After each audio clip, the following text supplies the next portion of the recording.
Okay guys, sorry I'm a little late here. Everybody hear me okay?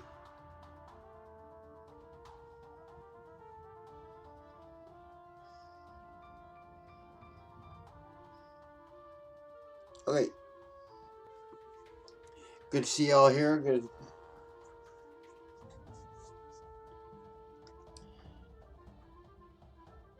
Thanks for the raid, Shy Red Fox.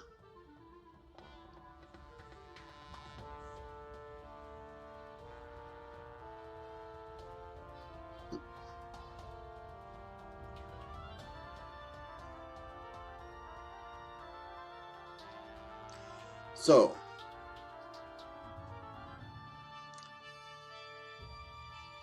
I think I'll turn this music down because this is loud.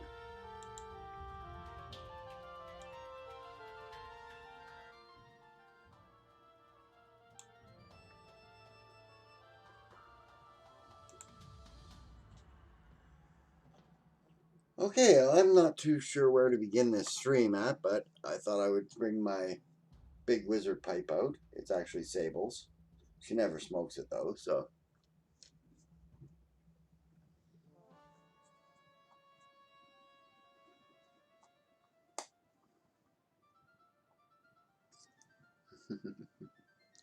Yeah, I bought this for her about. I'll give you a better picture of it there. About 6 years ago or so, 7 years ago, something like that. She smoked it once, sat on the shelf. I had to clean the dust off of it to smoke it today.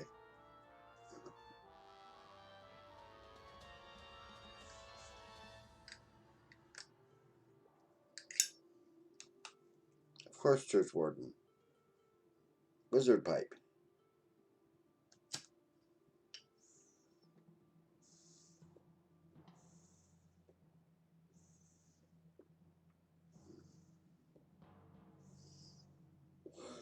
Shy Red, right now in this one I'm smoking Peter Heinrich's Dark Strong Flake. All right, it's oh, we're doing good, AJ. How are you doing?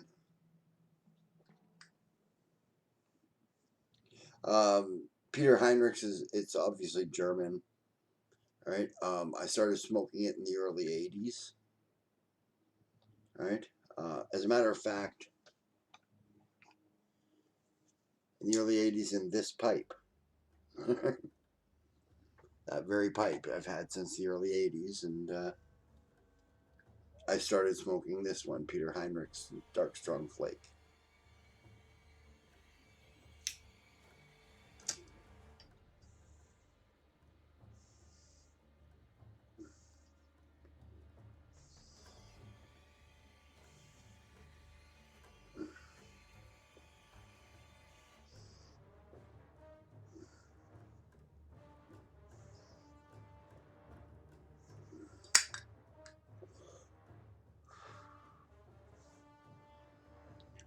Okay, so does anybody have any questions they want to ask? This is Ask an Old GM after all. Or if you have any of your articles that you want me to look over.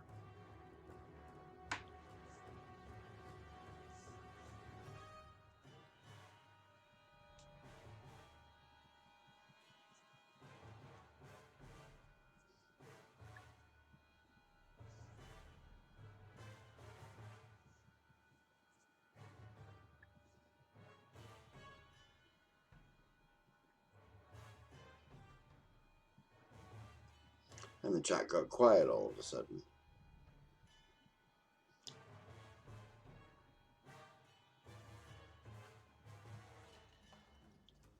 Because I shake my leg. What's my favorite color? Green, I'd have to say. I really would. Especially in dragons. I like green dragons.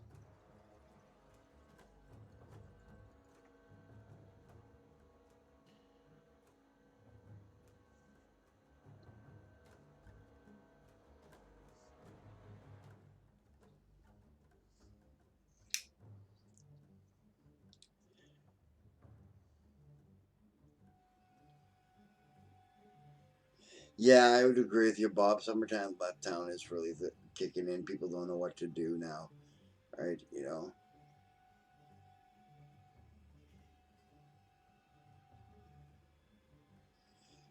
Okay, when you're playing with kids, you have a hard time getting them to decide anything, right? I always like to do something to put an older mentor in there who can prod them, right? Like, do you think maybe we should go fight the dragon, Joe? You know, how old are the kids? There's the other question. Thanks, Bob.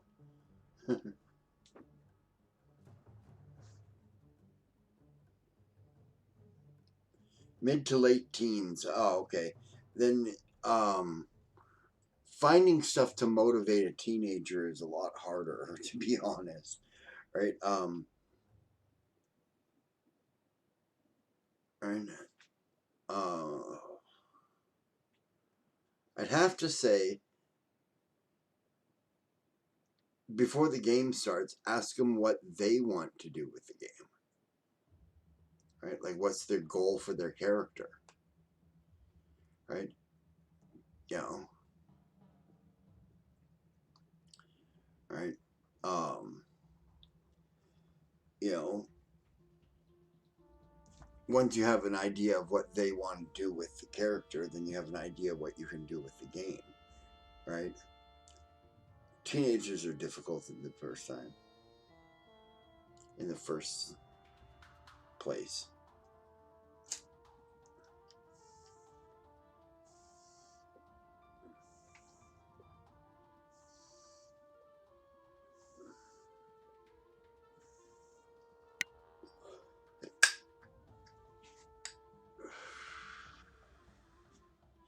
Yeah, they play online RPGs. That's the problem, right? You know, when you do the raid, you don't just go straight there unless you're looking for the mount, right?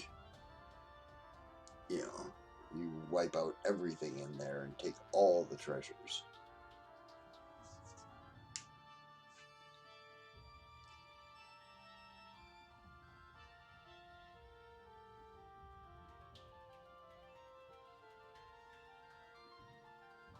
Yep, that's the truth. Sable's absolutely right. We played with all our kids, right? And one of them went off to be his own GM, right? He GMs a game twice a week now with his friends, and the other two game with us.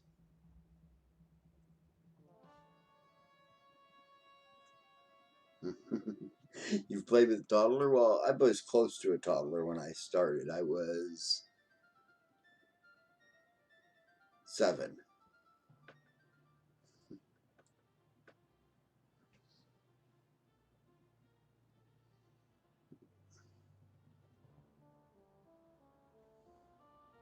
Oh yeah, gaming is a great activity to do with family, right? You basically, it's by its nature a bonding experience.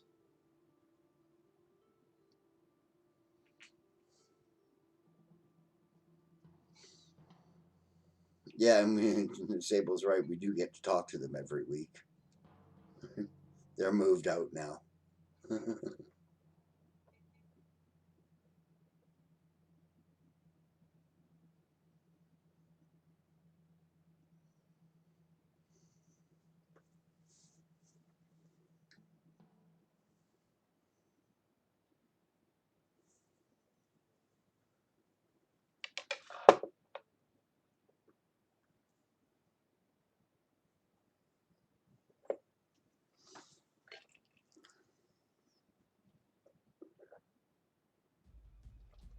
No, they're not, Siobhan. I don't have a lot of use for my flesh and blood family. I like the family I married into better, and my closest friends, who I call family.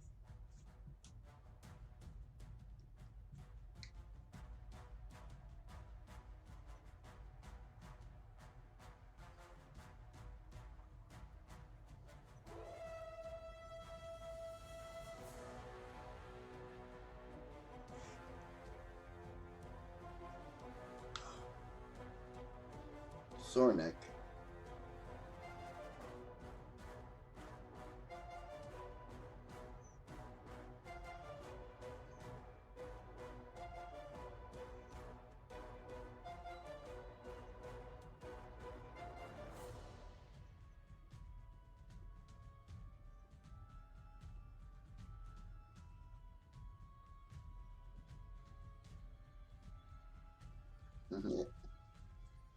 Yep, we finished beating up the bad guy. Now we have lunch.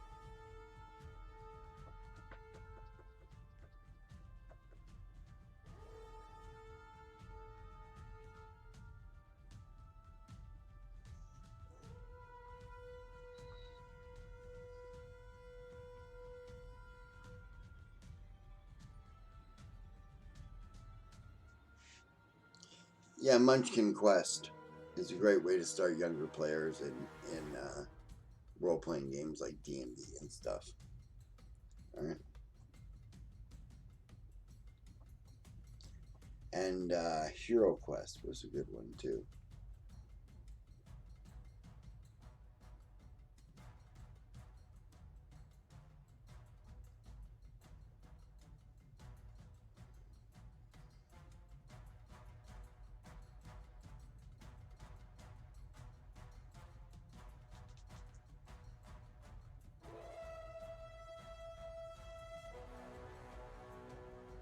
Yeah, that would be. Yeah, I haven't tried that one with any kids yet. They're Darth Nicholas, but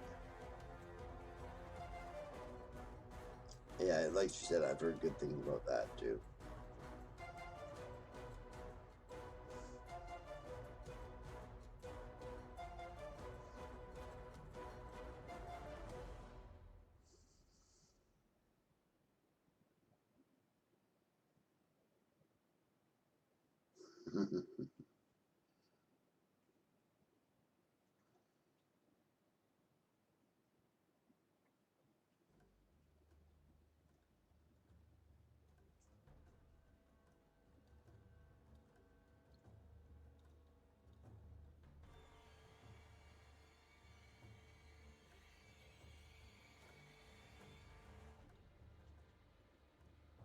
Yeah, uh,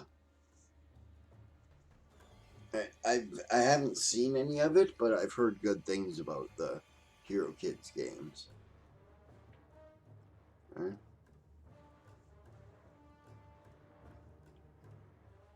Someday, hopefully, I'll have an opportunity to do it with my grandkids.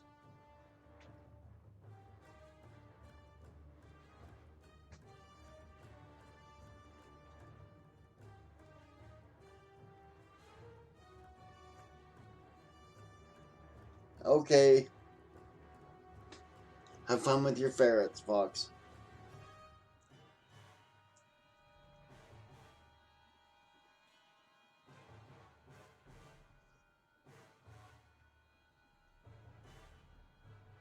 Yeah, and thanks for the raid.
Yeah, I might do that in a minute or two there, Sable. Barbarossa redeems hydrate. Okay. Hail, hydrate. And welcome to the chat, Barbarossa.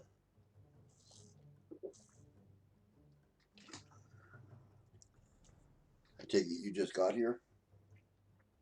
You're usually much more loud than that. Which I appreciate.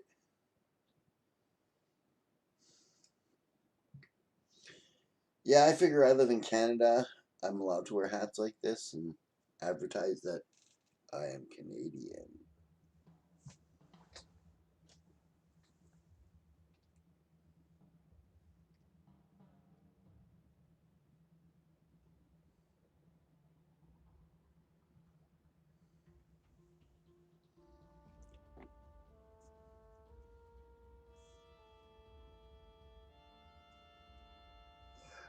Well, okay. I don't know, what settings are you familiar with, AJ? Like which game systems?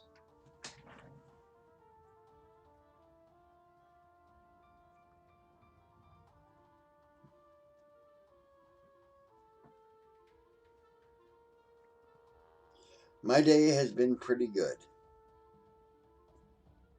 I got up in time to watch Damage Report, and then I hung out, and then I did my stream.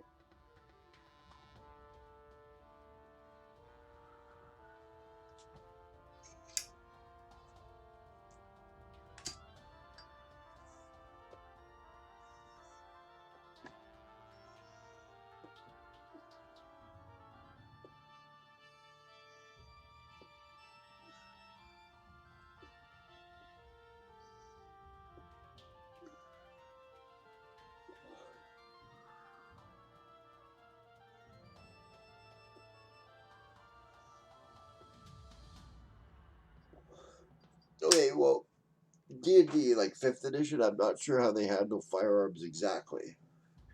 But in 3rd edition, they handled them to basically say that armor's useless against them. Right. Yeah, you want to talk Vampire the Masquerade, talk to Sable. Mm-hmm.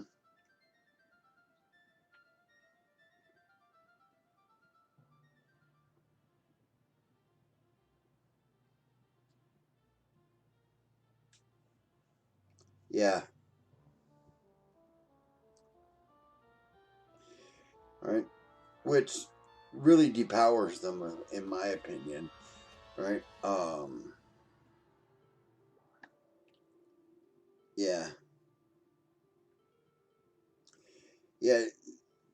If they're handled just like any other ranged weapon, that really depowers the firearm. Right. I mean, the reason why people quit using armor is because of firearms. Right.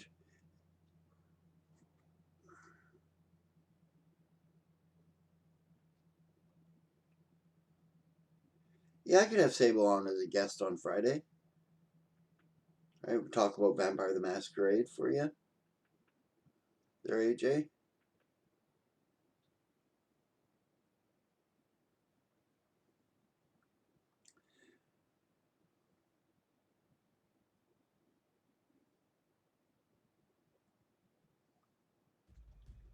Yeah.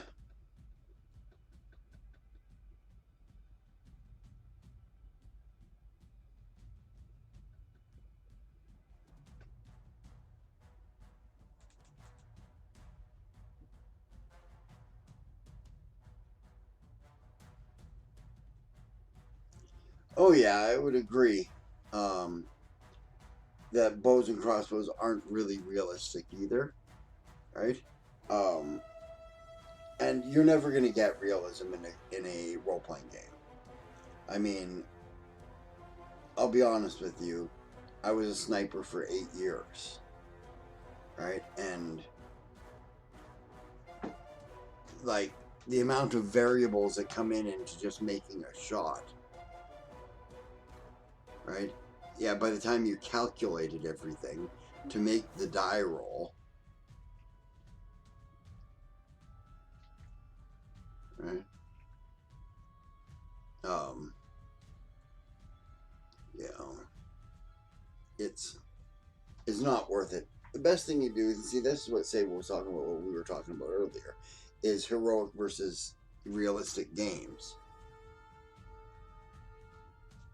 Oh, damn it. There, AJ. You working next Tuesday?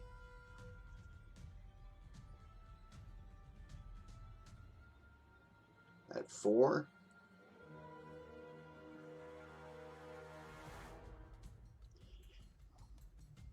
But anyways, to carry on what I was saying, like, that goes where you get into the difference between realistic game and heroic game. Now, I played some games that try to be realistic with gun combat, like Recon, right? The system was so deadly. It was a system basically American soldiers during the Vietnam War, right? And the system was so deadly that in some cases they just didn't even do damage to you. It just said your character dies if this happens, right? They only had 3. Okay, well, I'm on at 4 Eastern on Tuesday.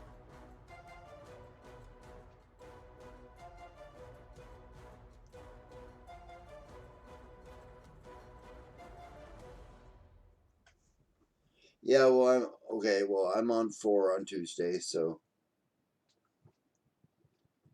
hopefully we can get to you. Right, yeah, and they only have 3 stats to make character creation really quick because your characters die all the time, right? But that's realistic for Vietnam, right? But the system isn't realistic, right? You know, because as a sniper in that game, you have a basic chance to hit your opponent like normal, right? They don't take into account windage. They don't take into account firing angles. You know, right? There's so much you have to take into account of to make a shot with a sniper rifle. That, yeah, like you say, it would be totally boring. Take you half an hour to calculate all the odds on making the shot, right? And then make a die roll that probably isn't going to succeed, right? Unless the conditions are really good. Right? You know, I'll be honest with you. ADM stretch, snipers don't shoot moving targets. Right? And to be honest with you, most people don't move very much. That's just the way it is. You find people and they'll stand around. Yeah, exactly. Yeah, only the Hollywood ones are shooting moving targets. You know, which is fun. It is fun. Like, I enjoyed the movie Sniper. I mean, it was totally inaccurate, totally Hollywoodized, but it was a fun movie. Right?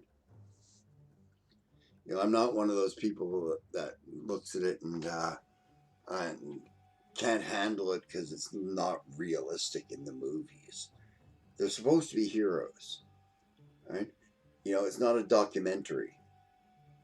You're working on guns in your setting, which is fun, but I'll admit that guns are tricky. Yeah, they are. Yeah, guns are tricky to keep them balanced and still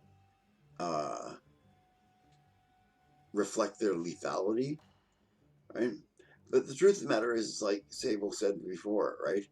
You take a 9mm handgun, it's not going to do any more damage to you than a longsword, right? It's just that it's probably going to punch through the armor and not be slowed up by it very much. All right? Yeah.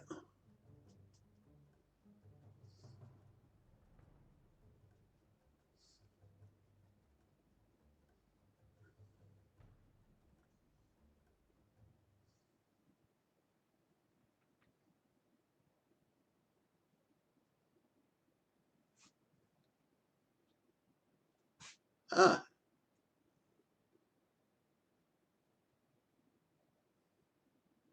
well, cool.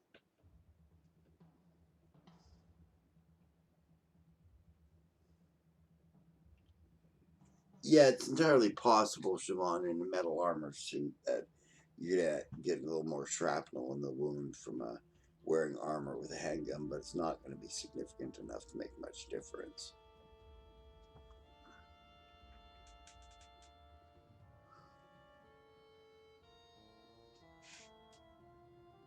Yes, some medieval plate mail was. That's because it was designed to deflect lances, right? Which have a similar profile as a bullet. It's coming straight at you in a point, right? So,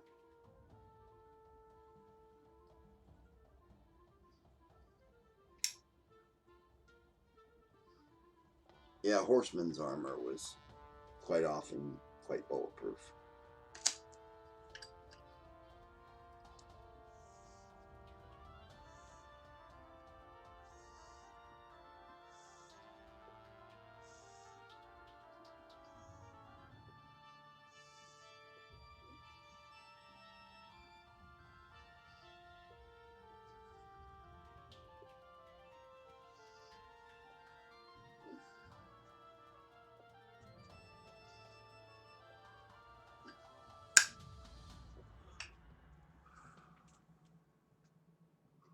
Oh no, I didn't see Gabby's article link. Can you relink it there, Gabby? And I'll be glad to go over it.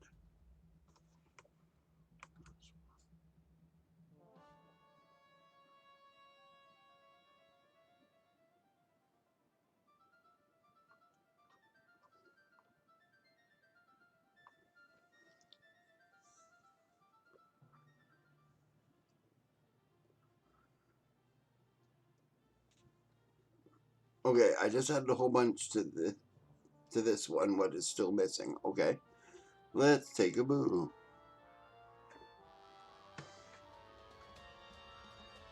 Faith of the Three. The Faith of the Three. All right, I should switch my screen.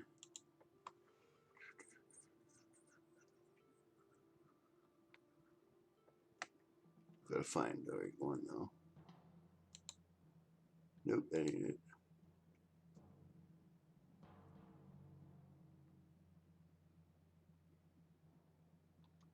Okay, I'll use Sable. Oh, I can't use that one.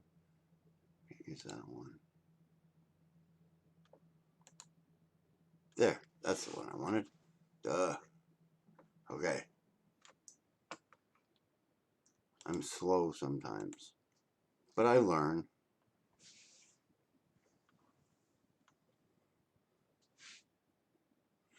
Okay, the Faith of the Three is the most common religion in Aura. Okay. You need a period there after Aura and a capital on the I. All right. It centers with three big creator deities: Forge Master, Ocean Lily, and Windcaster, and their underlings. There is Their. Is the there you want?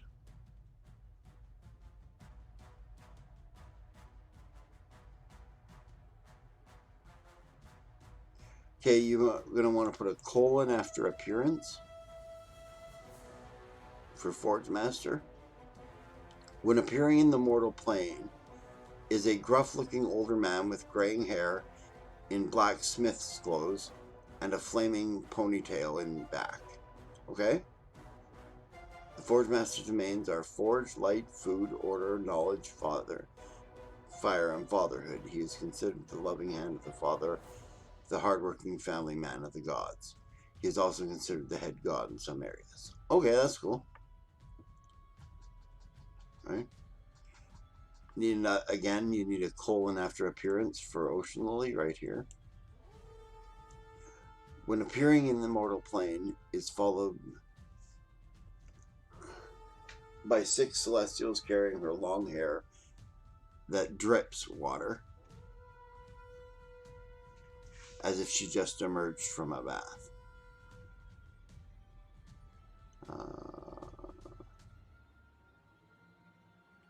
Emerged is spelt wrong, but I can't remember how to spell it. So Diane, if you can, Sable, if you can spell that in chat for emerged. And a glowing armor with a skirt. You don't need an A here. Ocean Lily's domains. Oh, meanwhile is one word. Ocean Lily's domains, comma, meanwhile, comma, our nature, or meanwhile, comma, our nature, life, water, motherhood, war, and passion. She is seen as a fickle creature on one hand. She is seen as a fickle creature. Right? Period. On one hand, she is nurturing as a mother, passionate and life-giving. On the other hand, she is the destruction of war, floods, and the mother of poison. Proof that she is a treat not to mess with. Okay. All right. All right. Appearance. Windcaster again. Put a colon after the appearance. Okay, I'm going to go back to chat and see.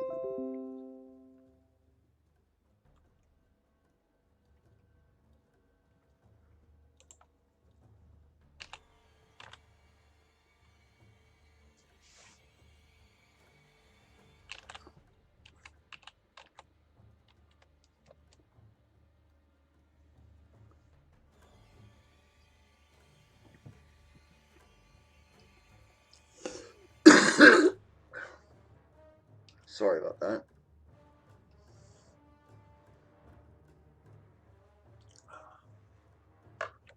Need a drink, got a frog in my throat.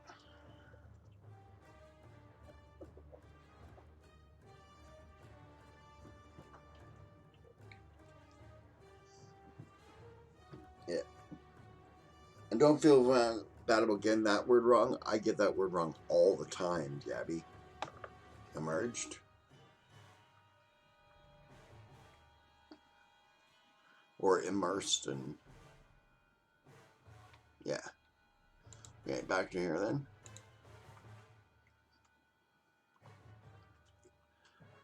Okay, Windcaster. When appearing in the mortal plane is a person with a twisting green and sky blue pants, a blue flowing shirt, and hair that moves as if in a hurricane, and a tendency to float. Okay? Windcaster's domains are tempest, trickery, wind, lightning, love, of extended family, and creativity. Tricks and mischief are their nature. Well, considered good by most, they are chaotic, but they are chaotic.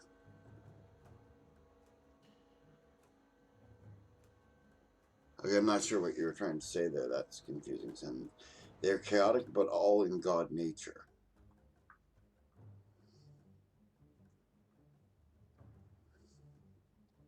Maybe clean that up a little bit.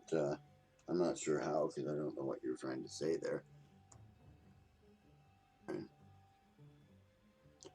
Underlings of the three.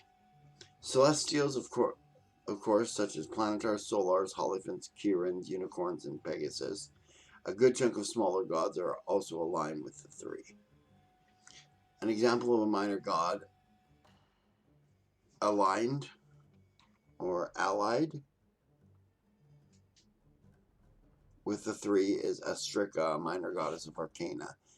She is, not she, the minor goddess of the grave. Oh, wait, sorry, yes, it is she, the minor goddess of the grave, never mind. Right? And Shival, the god of the river soul. Okay? You take out this A and put an S after God. An example of minor gods aligned with the three is R. A-R-E. Not is. R. Semicolon. Astriga. Okay? Neutral entities.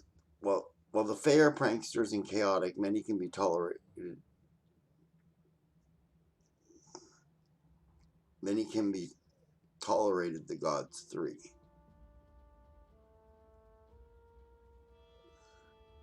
By the gods 3, there are a good chunk of smaller gods who are somewhere in the middle. Okay. Those opposing the gods. Demons, many fae, Yugolas, Demodans, and Archfiends are the common enemies of the 3. Yes. In the beginning, there was a void of nothing but ice and cold. No life as we know it existed outside the gods 3, who have always and forever will be. Who have always been and will forever be. The Forge Master, looking around, realized this place was a land of nothing and said to his wife and his brother, "This place is sad. I can stand this place no longer. Let us forge something beautiful." Ocean Willie, his wife, nodded and said, "It is true, this place could be more lively." His brother Windcaster also agreed, and they sat upon the frozen seas. They began to craft their first world of many, Aura, the world on which we stand, period. First, the Forge Master started to craft a ball of fire upon which the land formed, which mountains, hills, plains, and more, and to each one a smaller god to watch over.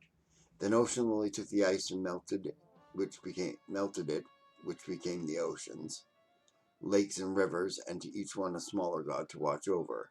And Windcaster made the winds and storms to keep the water from stagnating. Then Ocean Lily birthed plants from her own split spirit. They all came together.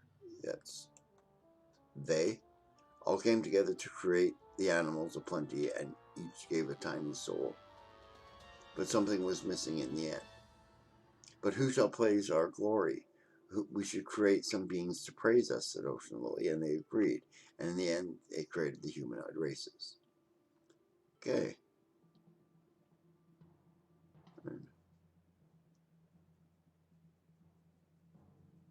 Nice. These are all links. Yeah. Awesome. Awesome. Gabby, that's awesome. You're building this for 5th edition?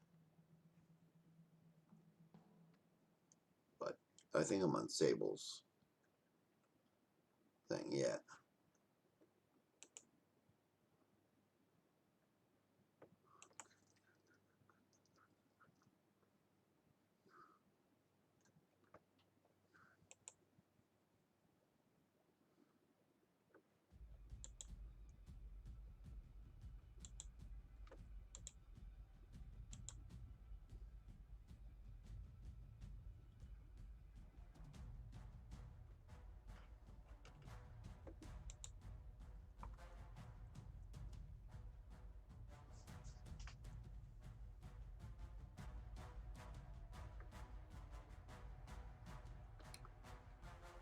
Okay.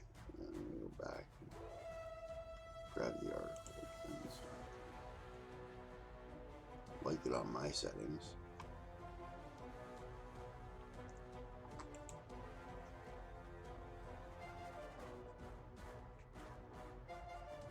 Okay.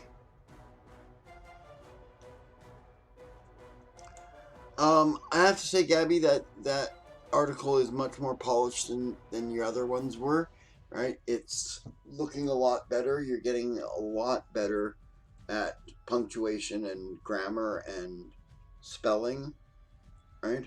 I can see you're really trying in this, and it reads just fine to me. Right? The one part I couldn't understand, that was all. Right? But yeah, I don't think it's confusing in any way. So your players should be able to get it.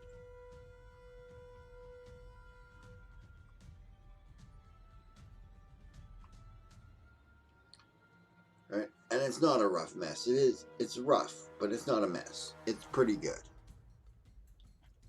I'll be honest with you, I've read stuff that's a lot worse on this during World Animal.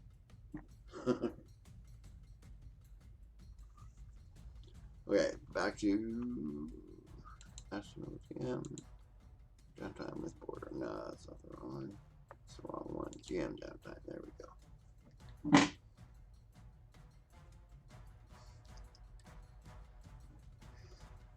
What is good and what isn't in my role?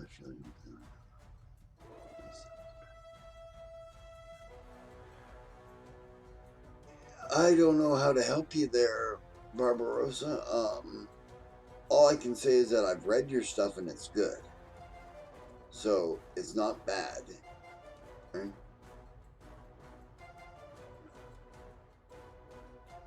You know,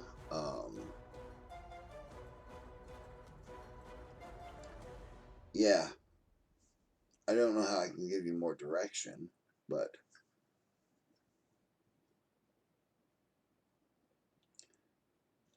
yeah, I gotta take 5 minutes for bio here, and I'll be right back.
Okay.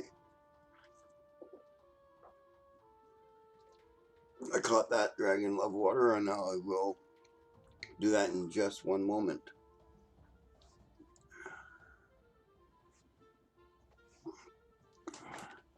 Has anybody got any other questions before I do another critique or article? All right. This one's actually an edit critique, so normally Sable does these, but I don't mind doing them. If you're going to redeem 2,000 channel points, booty points, or whatever they're called.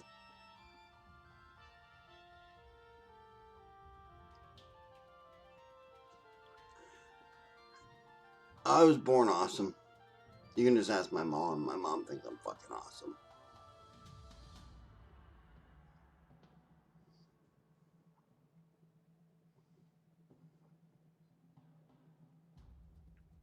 Yeah. Booty coins, yeah. Okay, then I'm going to go on to this article.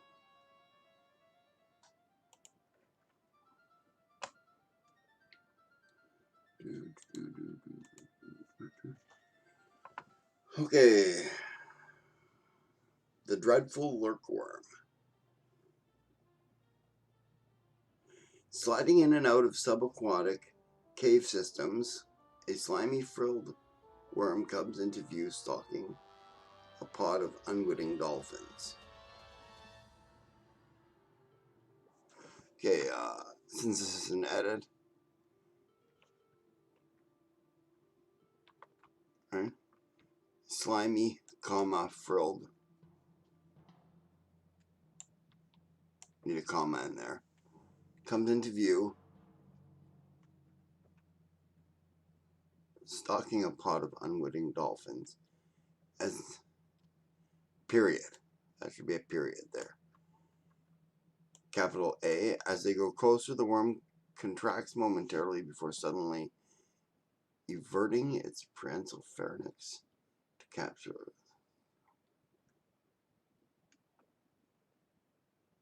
Everting. I've never heard that word before. Is you sure it's a word?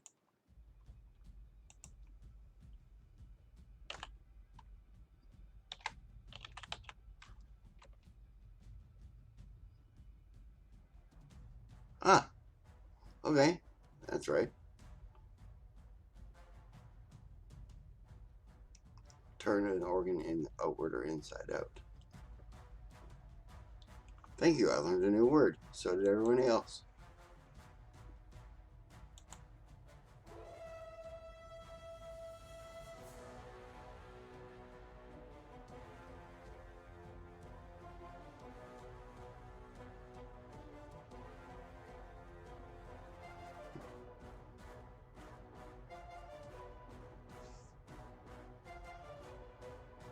Yeah. Science words.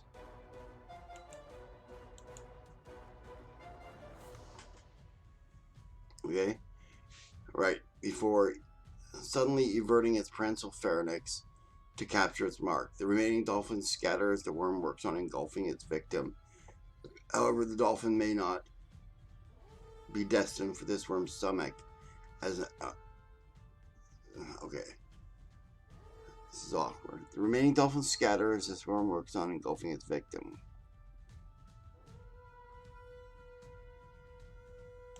That should be a period. However, comma, the dolphin may not be destined for this worm's stomach, comma, a much more grisly fate awaits.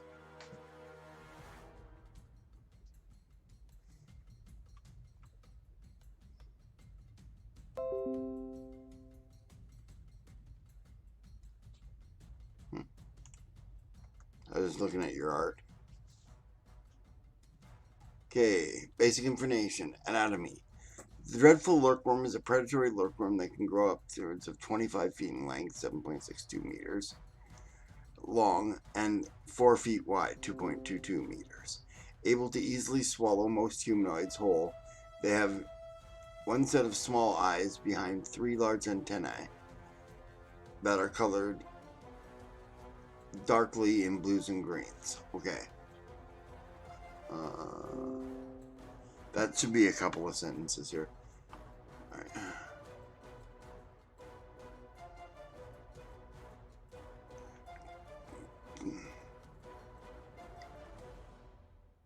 Okay, right here, you should have either a Okay,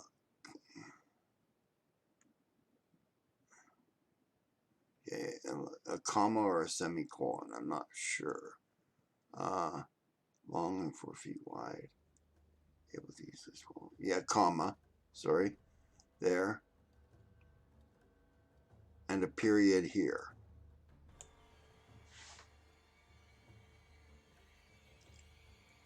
Capital T. They have one set of small eyes behind 3 large antennae and are colored darkly in blues and greens. That's fine. The bristles that cover the limbs they use to swim are swim.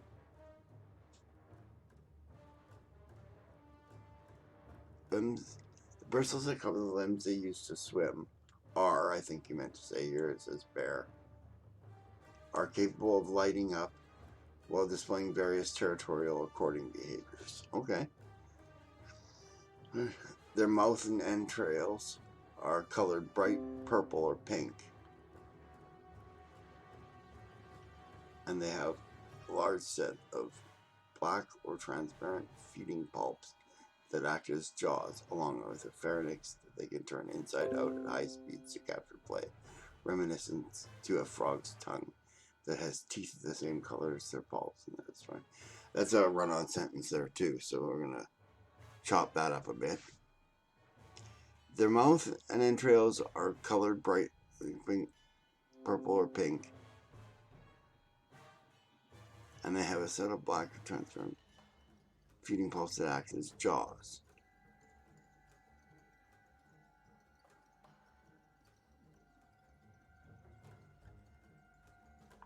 Okay, does the pharynx have the teeth?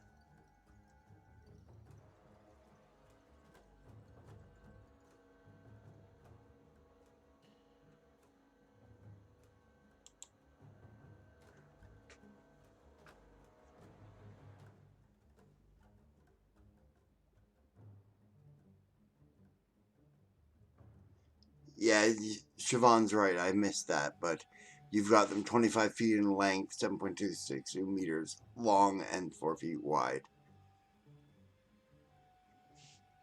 Right, so yeah, you should lose one of those. 25 feet long or 25 feet in length.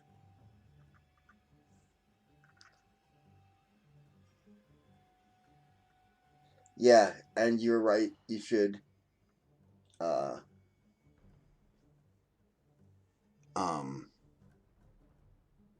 put a tooltip under everting.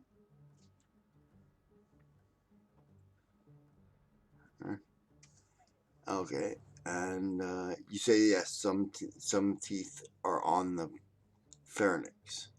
Pharynx.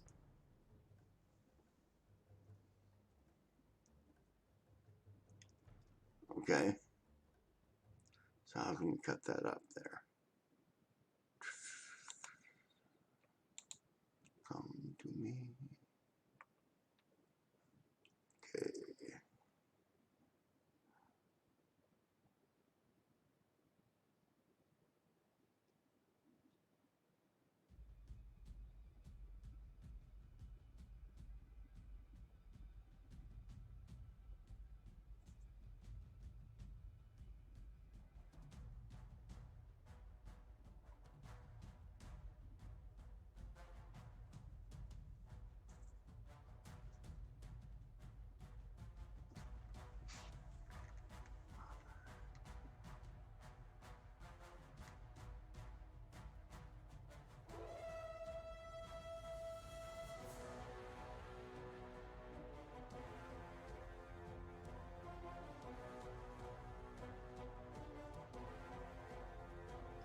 Okay.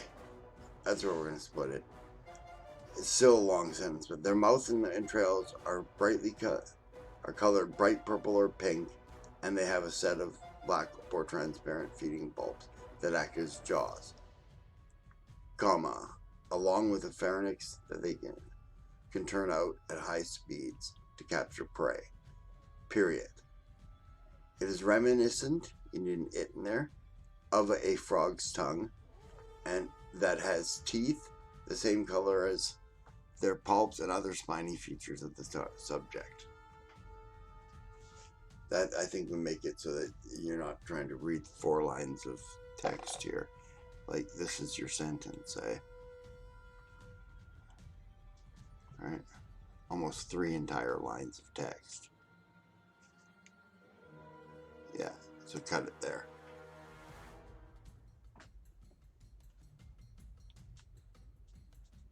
The most unique physical feature is the Dreadful's 4 rudimentary arms that end in 3 clawed digits.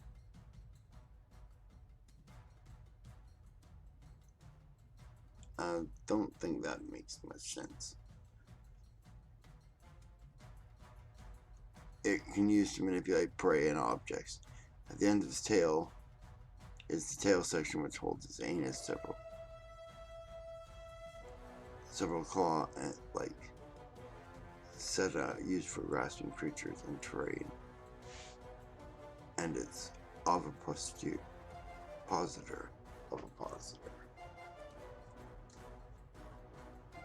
Oh yeah, so it grips rocks with its ass when it lunges, basically.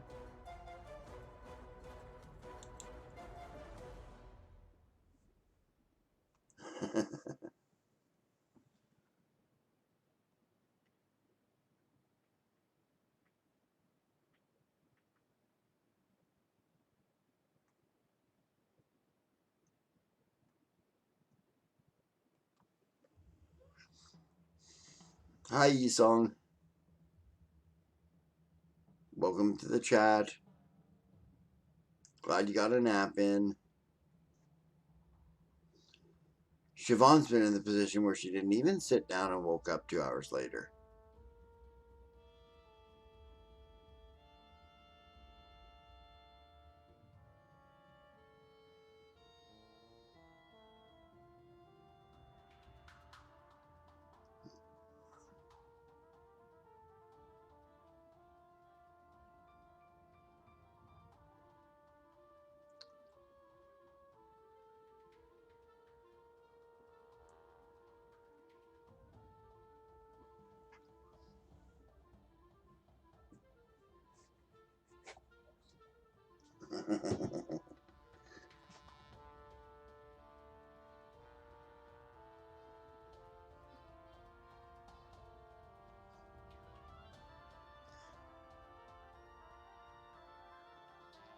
Okay, I think Dragon Love Water is off at the moment, so I'm waiting for them to get back before I continue on.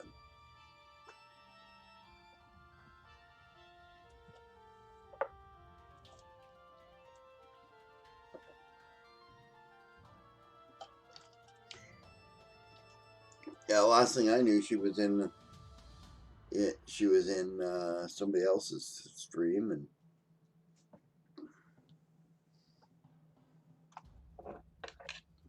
yep. Okay, you're back. She fixed it. Your latency issue, or okay.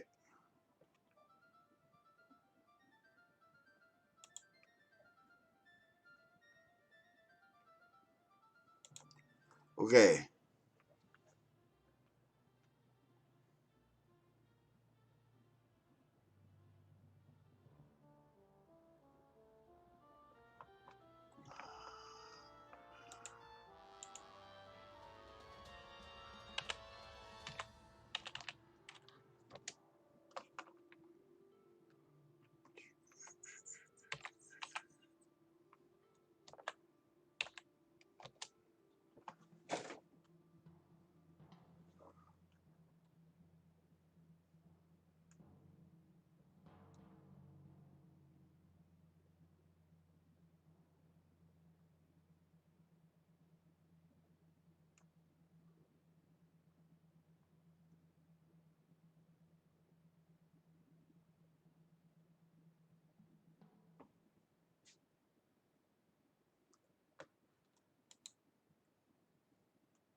Right. That's what I thought it was. That's what you want to look there. Right? The most unique physical feature is the Dreadful's 4 rudimentary arms that end in 3-clawed metacarpus. Not digits. Digits are the fingers on the end of the hand. Right? But metacarpus keeps with your theme.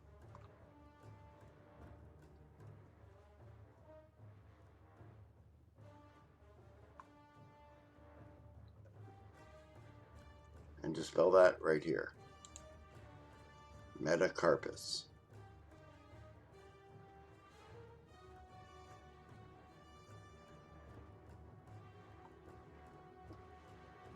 Or metacarpi, actually. Metacarpi.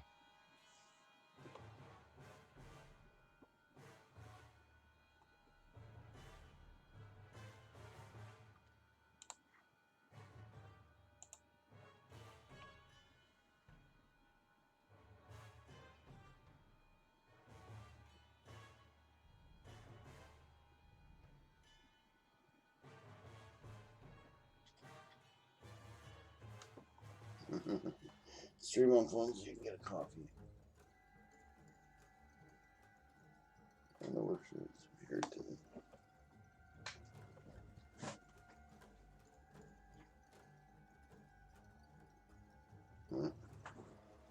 My cat is locked in the room with me. I'm just wondering where she disappeared to.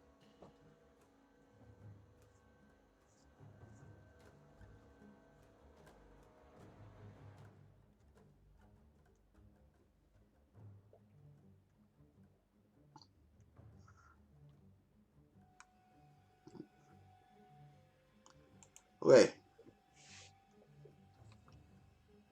And in 3-digit clawed metacarpus, carpi, it can use to manipulate prey and objects.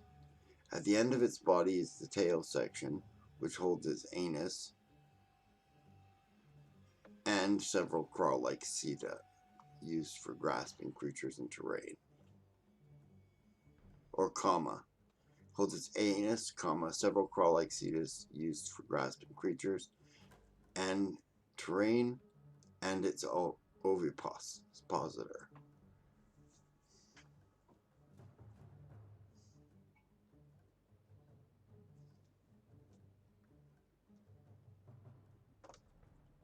Okay.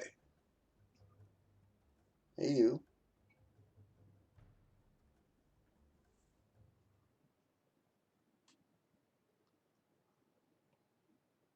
You look like something the cat dragged in, not like the cat.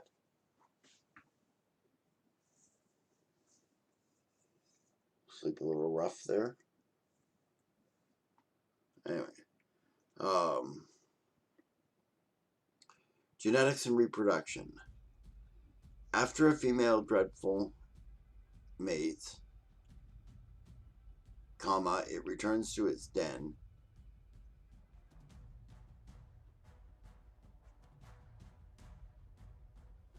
which returns. Better to say she returns to her den, which may be completely secluded or near other females of her kind, or near other females.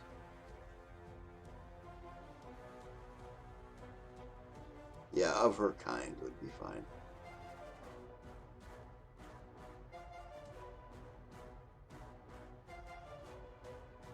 And begins to redecorate.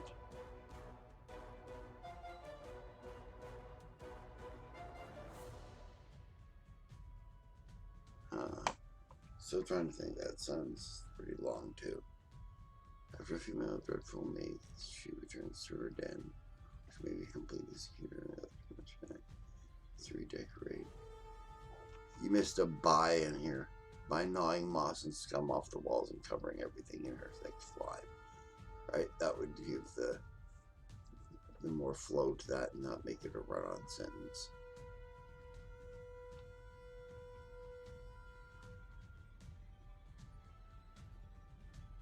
Or if you want to keep it in the same wording, put a semicolon here. begins to redecorate, gnawing moss and scum off the walls and covering everything.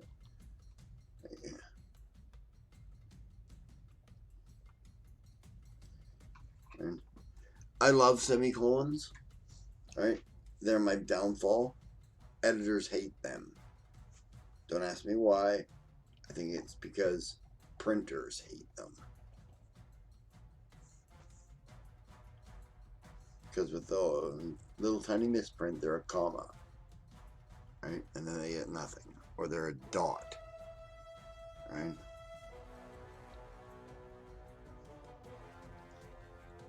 So, okay.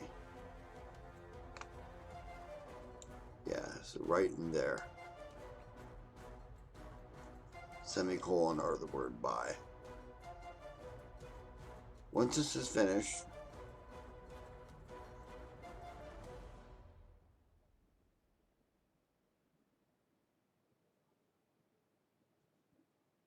I don't think you need anywhere between just 1 to 4 large or medium-sized creatures to bring back to her den.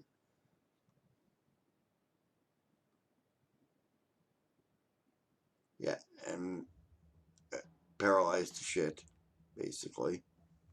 Yeah, okay. The creature is brought back to the den. It is regurgitated from a special sack and paralyzed with a venomous bite. It's not paralyzed already.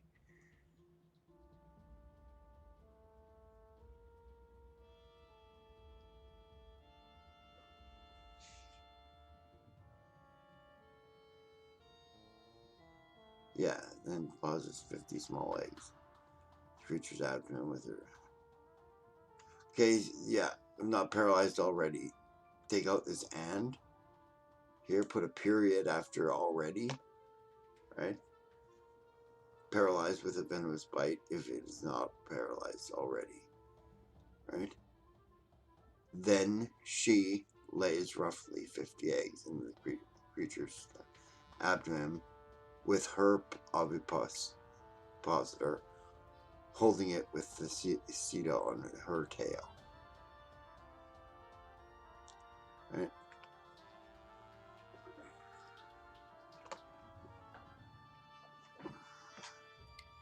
When this is finished,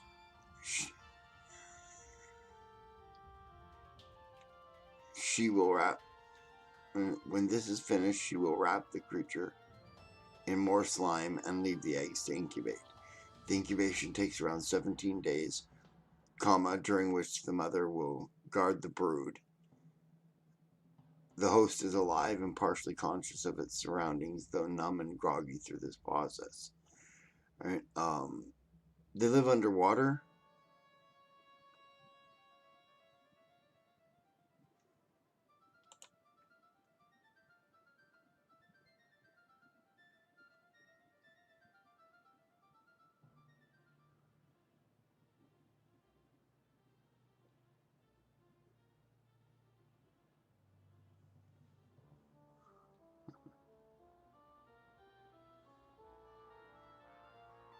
Okay.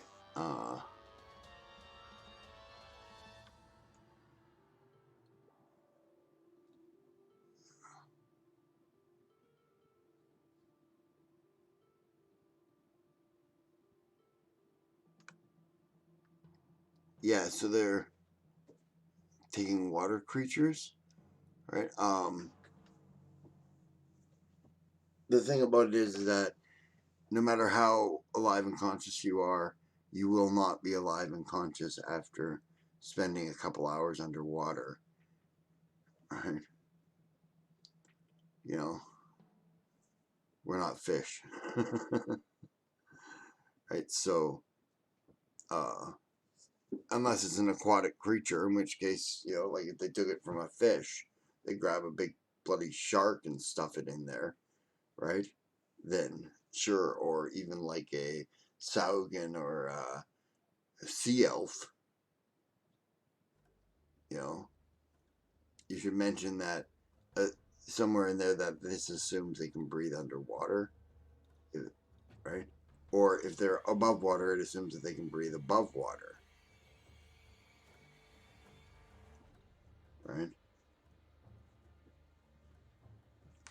assuming natural survival in the environment, it'll do that. The other thing about it is that no matter what, right? Well, I suppose the slime could be providing water to them, right? Because without water, you die in 3 days. All right. So I suppose the slime could be providing them with water, but I would mention that too.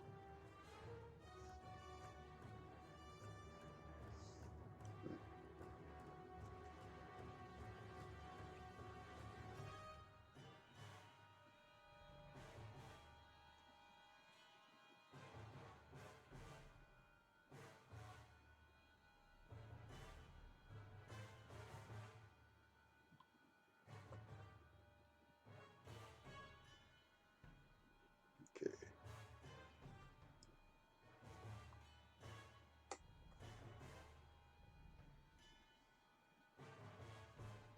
Yeah. If the slime provides them with air and stuff too, then that might be a possibility, which is, you know. All right. Okay. When this is finished, we'll have to leave the eggs incubating. Okay, you don't need a comma here, you need a period. Incubation takes around 17 days, during which the mother will guard the brood. Period. The host is alive and partially conscious of its surroundings, though numb and groggy through this process. Period. Good. When the eggs hatch, they will eat their eggshells immediately and begin to eat their way out of the host. After the host is completely consumed, they will cannibalize one another until typically only 6 out of every 100 hatchlings escape to the water. So you need until in there. Typically only 6 out of every 100 escape to the water. I think that what you want here is that even then, only 3 out of every 6 reach adulthood. But you might want to say 1 out of every 2. Alright?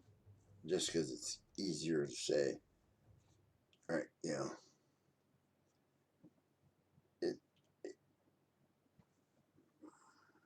Just a preference thing. I don't think there's any grammatical rule that says that you should go to the lowest common denominator. But, yeah.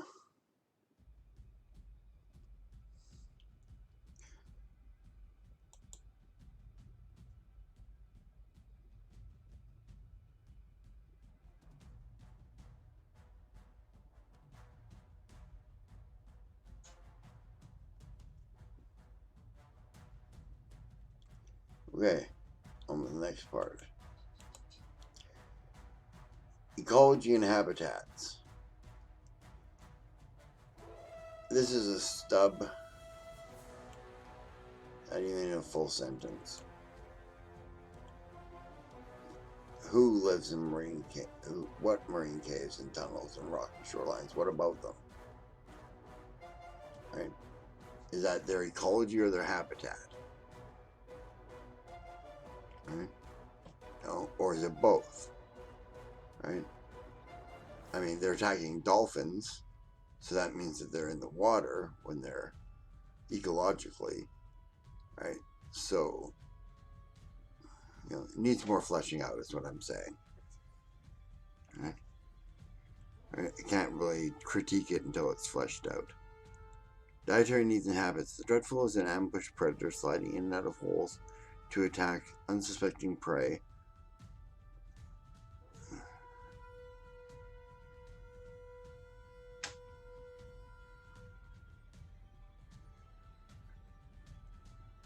Okay, the dreadful is an ambushed predator sliding in and out of holes to attack unsuspecting prey.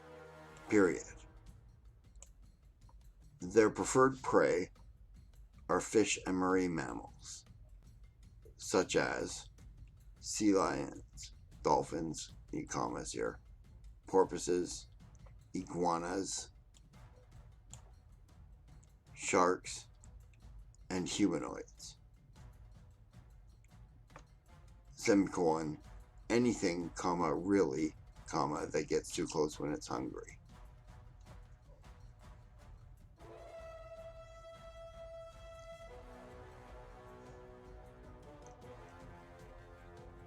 Yeah, semicolon here.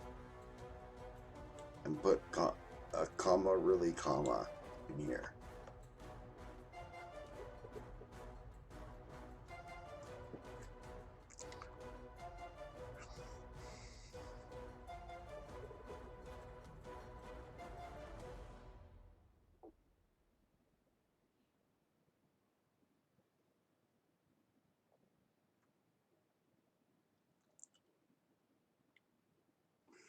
Okay, additional information. Uses, products, and exploitation.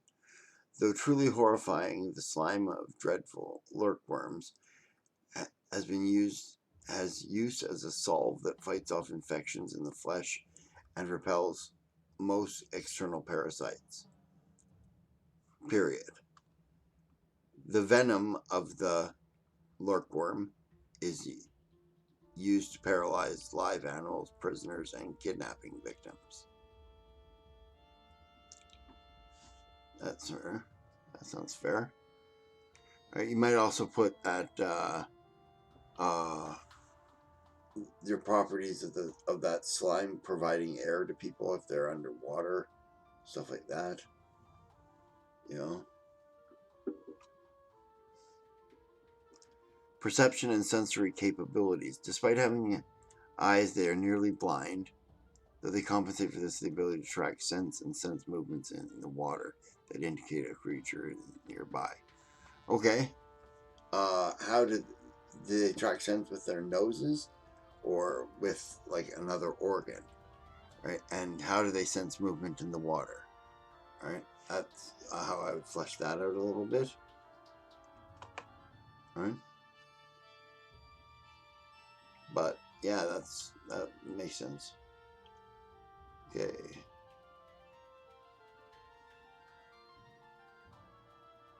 Run it up to the nearest hundredth. Okay. Conservation status will not seen common.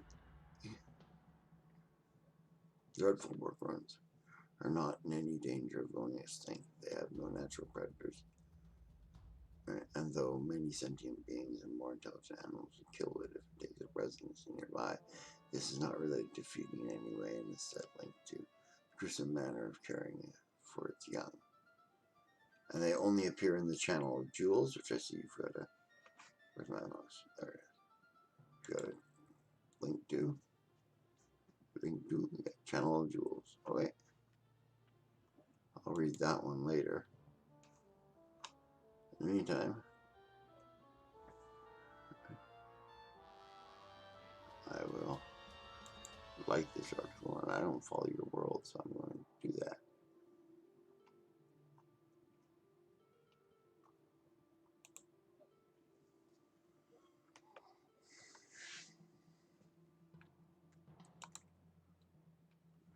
Okay. Awesome article. Good art, too. I like that. Okay. Yeah, I hope you got all the critiques I gave you down. I hope I wasn't going too fast for you.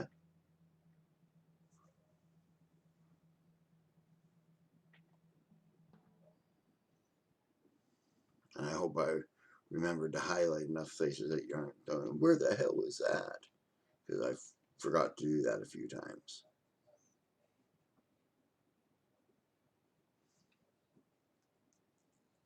Okay. And like I say, these are my suggestions. Take them or leave them. All right. You know, I'm not going to be offended if you don't take my suggestions.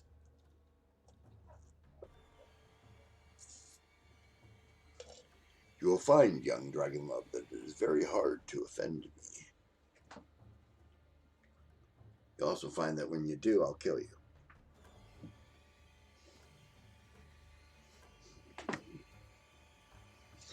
Okay, now back to this screen with my ugly mug on it.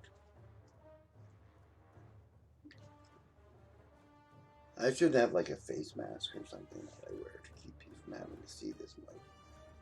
Yeah. Ronald Reagan face mask or something.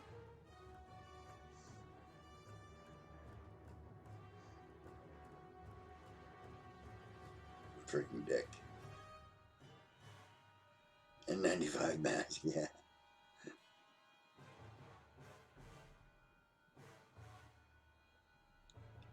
I will be selling mugs, actually. And when I get around to fixing it up and doing that, they're going to sell toy soldier mugs. Like the one that Sable's always drinking on air. And big heavy-duty mug with a picture of Lorna on it.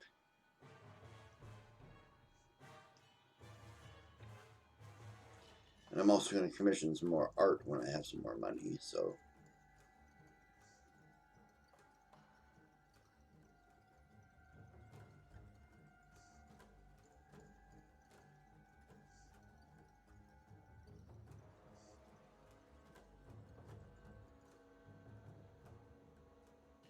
I want a Madrid that knows how to spell.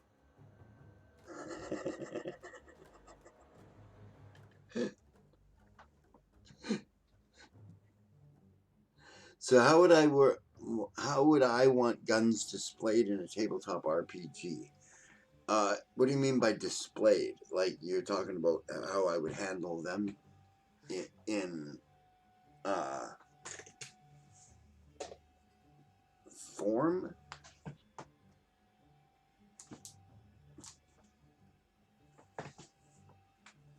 Rules, playing, etc. Okay. Well, rules are right. I would first of all make guns do about as much damage as a good sword. Right. A big gun doing much damage is a good Zweihander. Right.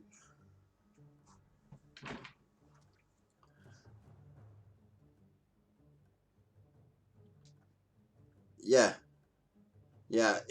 DM Stretch is right, preferably with open breach. Yeah.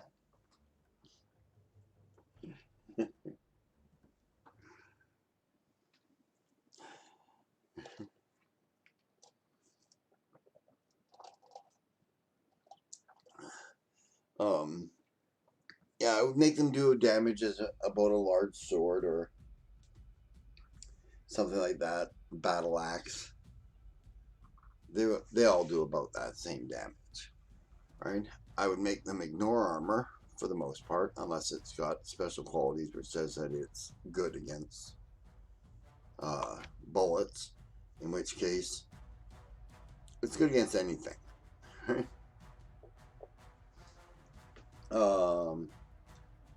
I would remember that guns do not have as much range as people think they do. Right? You're lucky if you can fire a 9mm handgun 100 yards. Right? Like, it just won't go that far. You know? And, you know, so I keep that in mind, that keep the ranges shorter. Right?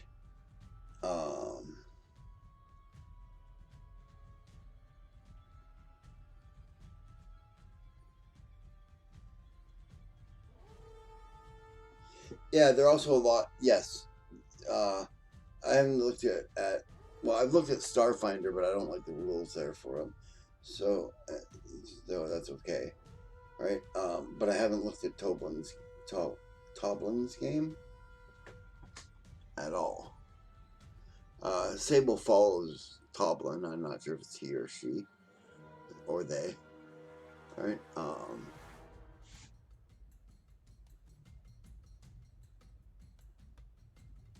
Yeah, that's the other thing. Bob is absolutely right. Weapons have a long reload time. Very long reload time. They are much worse than crossbows for reloading. Right?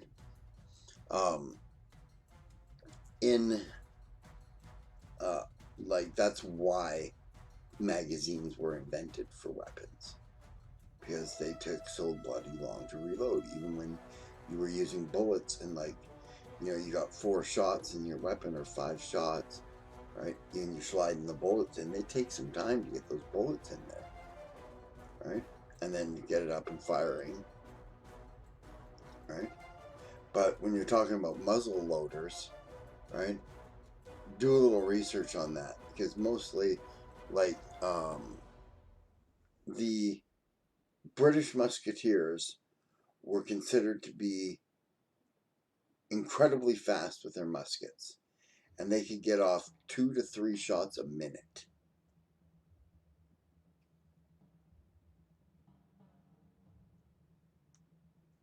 Yeah.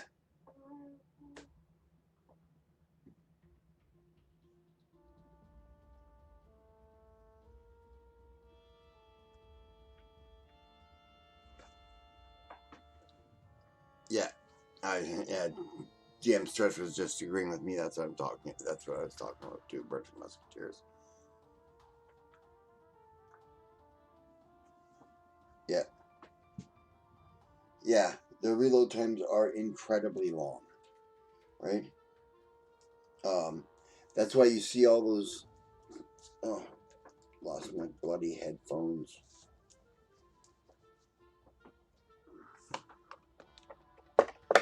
Oh, shit.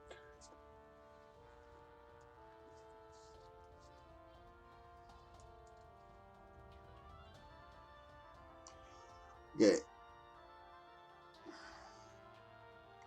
Yep. Right. And if you remember that guns ignore armor, right, that makes them a lot more valuable even with their short firing time or long firing time. Yes, it does require concentration.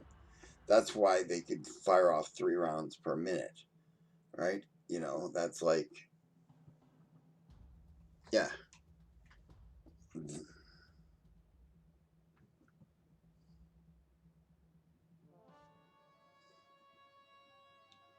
Yep.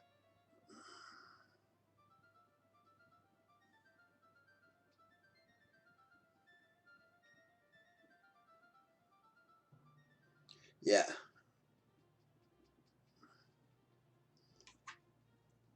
You a gun enthusiast yourself there, DM Stretch?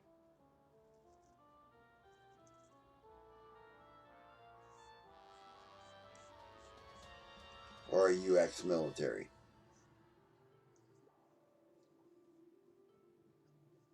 Good. They shouldn't.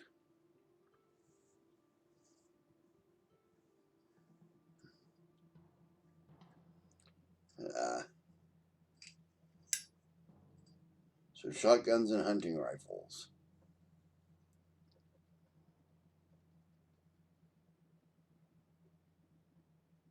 Yeah, basically that's the truth.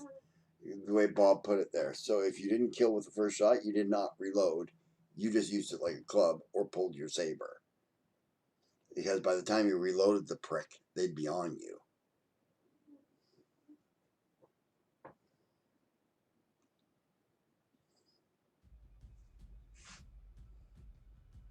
Which is historically, yeah, like Bob says, historically what they did. Right? They'd fire once, right? And then if they were firing in an advancing firing line, then there were four, yeah, I think 4 rows of soldiers. Uh, yeah, 4 rows of soldiers. 3? Okay, right. And the first ones would kneel down, fire, right? Then they would begin reloading. The next line would step forward in front of them, kneel down, fire, right, and begin reloading. Right. The third line would step forward in front of the 2 of them, kneel down, fire. Then the last line would get up, come forward, right?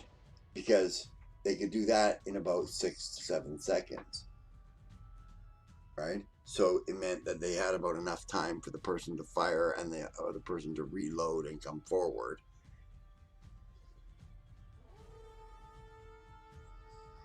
Right? So, yeah. Right? But if there was only single lines,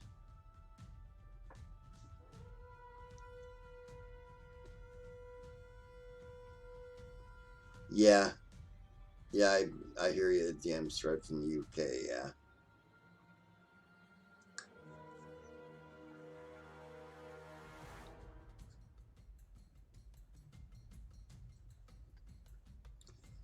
Breech loading pistols. Yeah, alchemical cartridge that still wouldn't get more than probably 4 or 5 shots in a minute.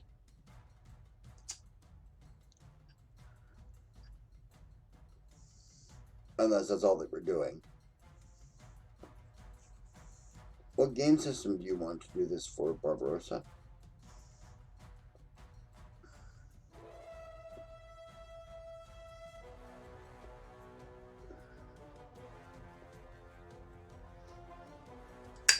For 5th edition? Yeah, okay. Right.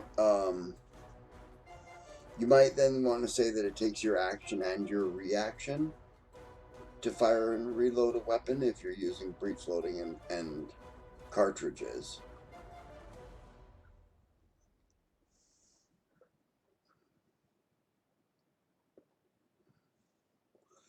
Yeah, Enazol is right. You could just go with not very realistic, right? You know,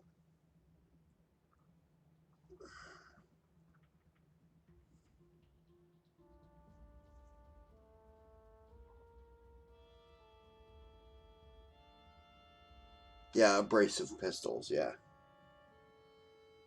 Yeah, that was common among people who used pistols a lot.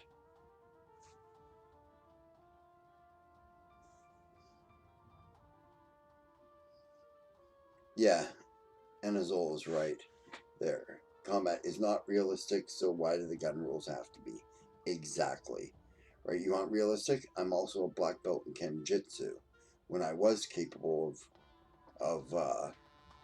of swinging a sword, I can tell you that I could make much more than 4 attacks in 6 seconds.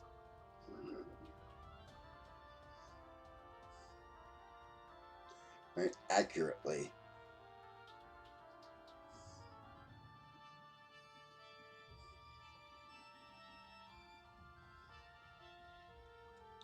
Right, and yeah, I've seen what weapons do to people.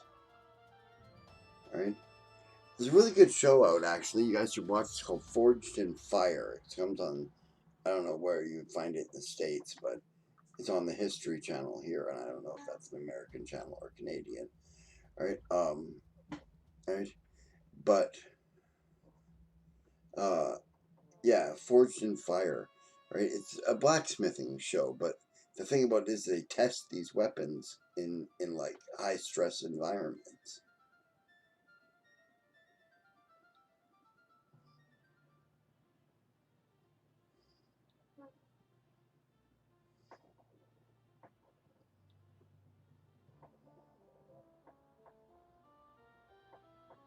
Yeah, Bob's right there about um, balancing the game.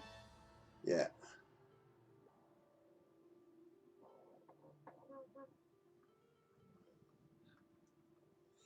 Yeah, I noticed that a little bit in there. Like, it seemed like the spellcaster got like 7 actions, and like, the fighter got to swing once.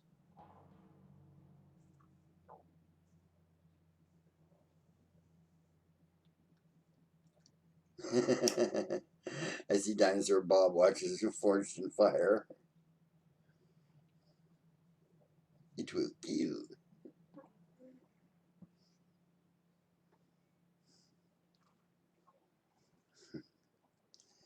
But they use some like pretty realistic ballistics gel dummies in there, right? You know, and that's how I know things like a Nambe Nulu, which is one of the weapons I gave my goblins. Spelled Ngonbe, Nambe. The G is silent. Right? Um, Yeah, they can cut the head off in a single stroke. You know.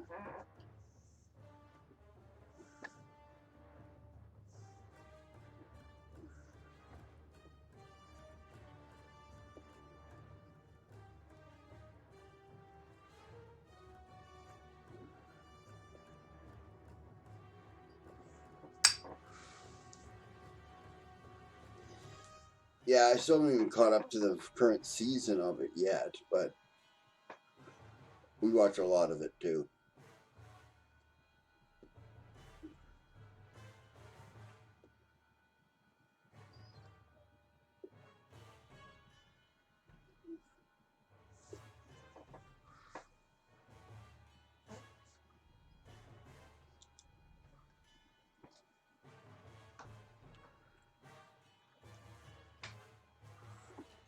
Actually, that's not entirely true either. I don't generally believe that, Bob. Most people have not seen guns outside of uh, a firing range or a uh, movie situation. So they don't know what guns will do. You know, people don't realize that the most common thing that people die of from gunshots is sepsis.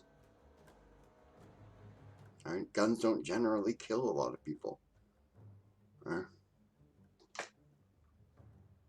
Any ideas on how to spice up 5th edition combat?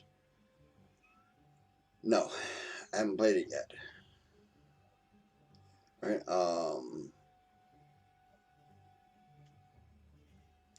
I don't know. I'll watch a few games and then I'll get back to you. I've been meaning to watch Roll Society's games.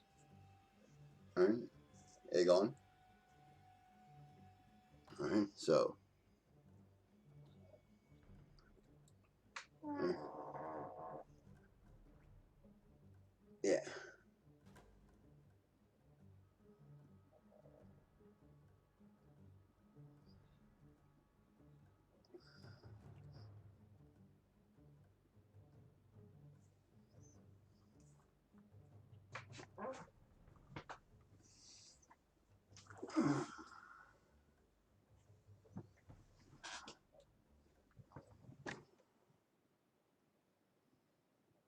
I had a PowerPoint ballistic.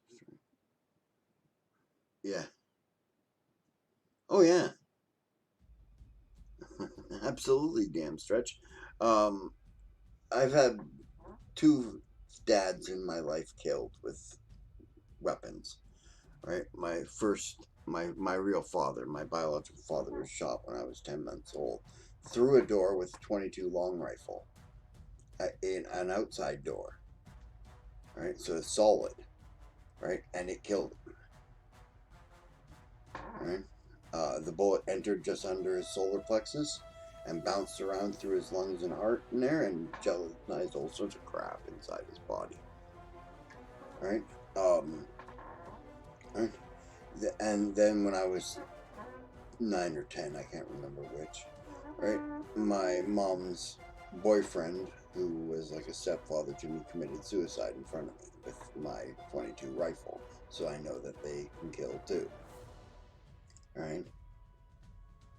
You know, people don't really realize, but a gun is a gun and they can kill.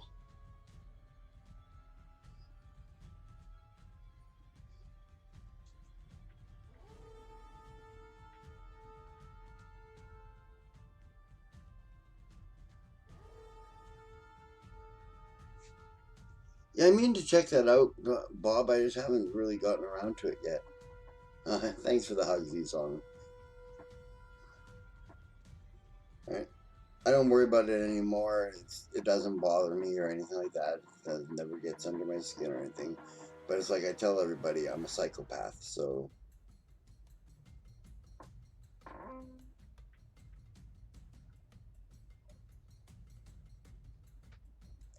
right?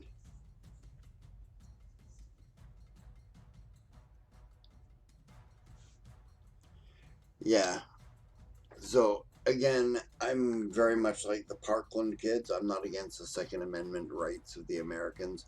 I don't want to take anybody's right to own a gun away. Right? But there are certain things you just don't bloody well need to have. That's just my opinion. But that's enough politics. Enough politics. That's all of it.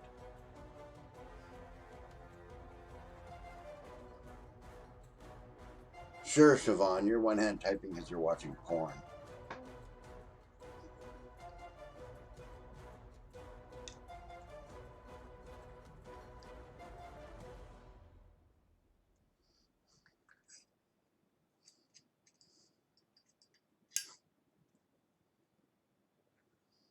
I believe you.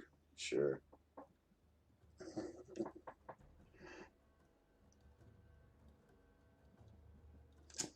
Yeah, nobody masturbates looking at my ugly mug, so.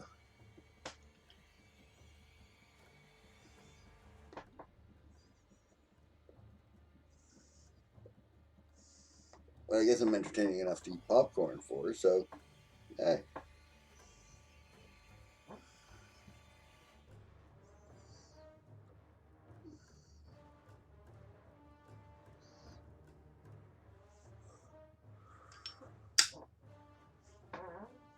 Yeah.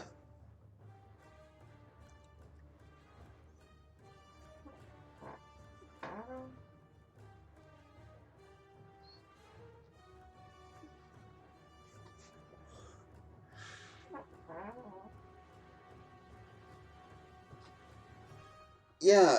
What you gotta strike a balance with Barbarossa is between making a gun a fun thing to have in your game and making it balanced out with the guy who's swinging a sword. Right?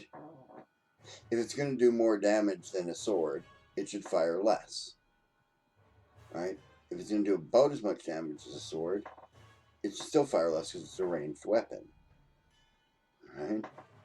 Which means that you have more potential to deliver damage. Stretch, what do you have to say here?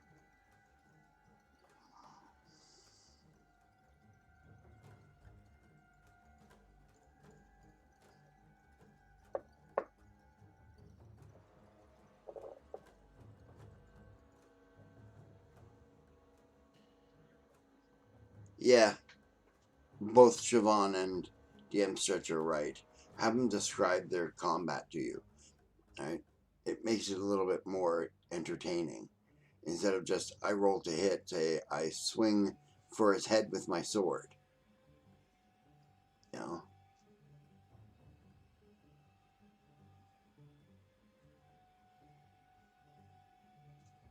Now, what's this about guns? Well, guns are bad, okay?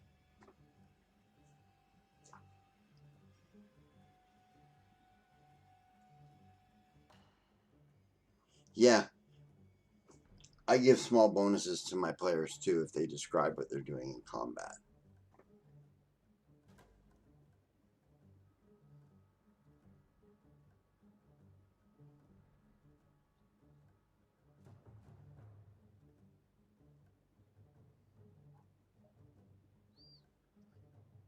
Yeah,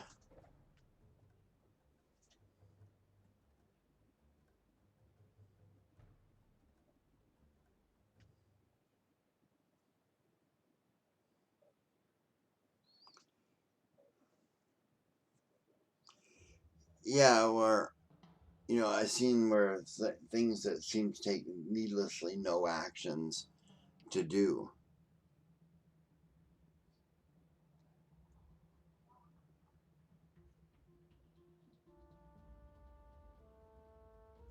Right?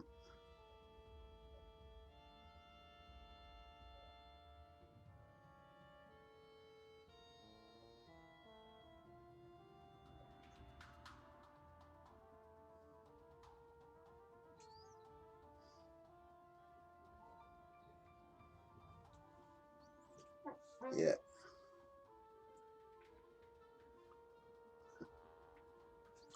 There's a lot of pommel strikes with a katana too.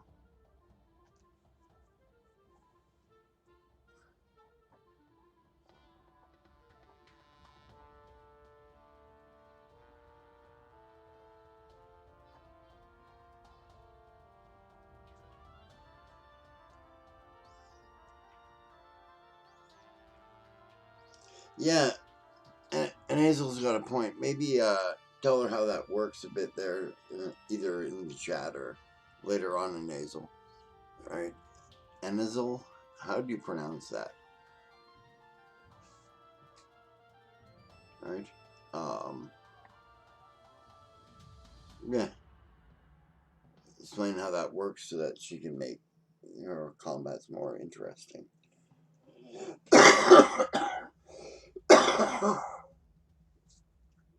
Oh shit, I've got the Rona.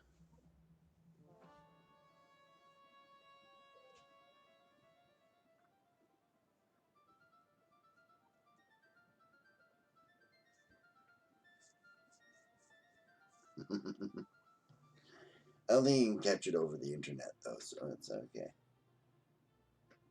It's a virus, it's just not a computer virus. And so far, we have not had any viruses jump the human computer barrier yet.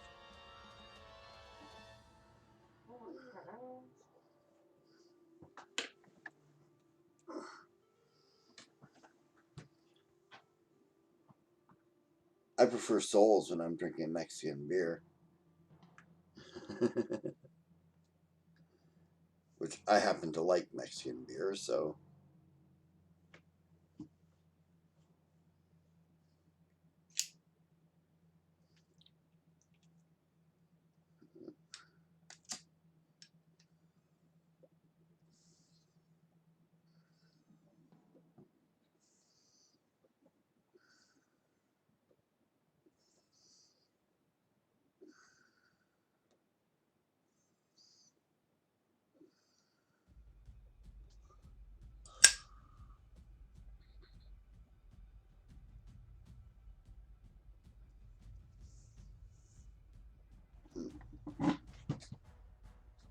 Yeah, he'll come up with a virus that crosses the human computer barrier, yeah. What is a horchata there, Isong?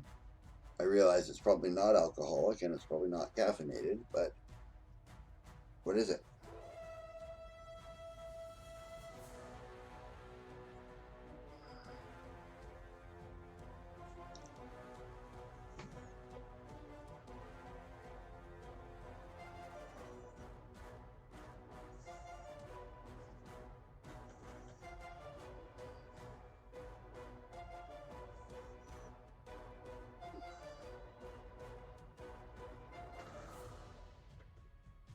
Rice and milk, like rice milk drink?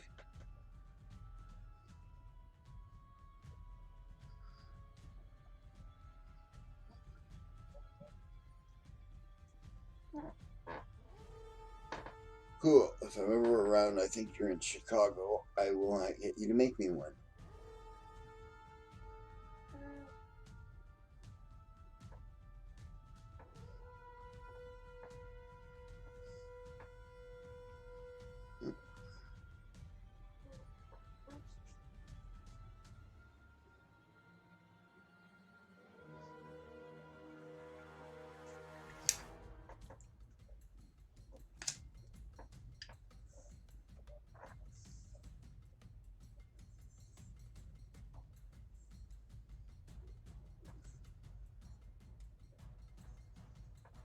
Oh yeah, I have to take another 5-minute bio break here. I'll be back maybe 10 minutes.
I'm back.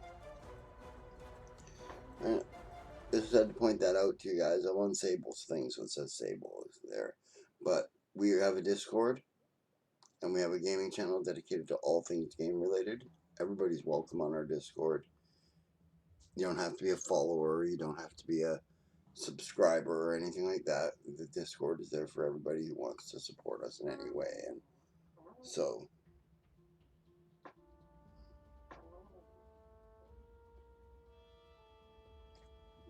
lies? I lie? Oh. Yeah, no, I don't even look like her. Thank God.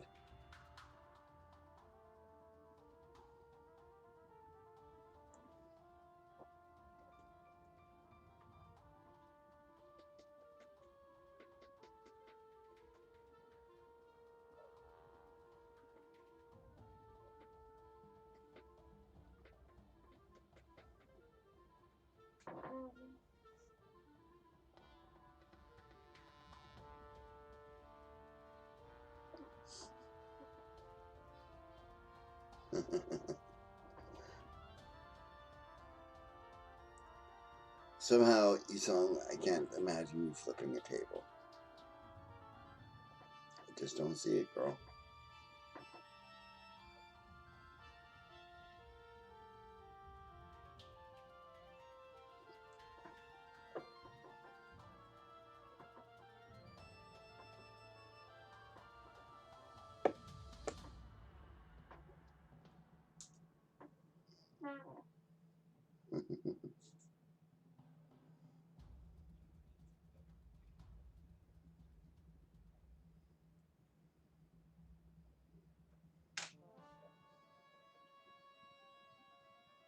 Okay.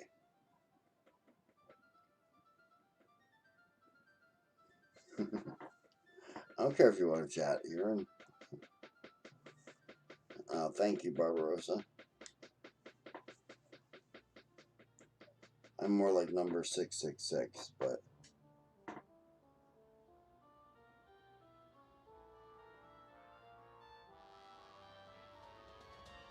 really I'm more like 668, the neighbor of the beast.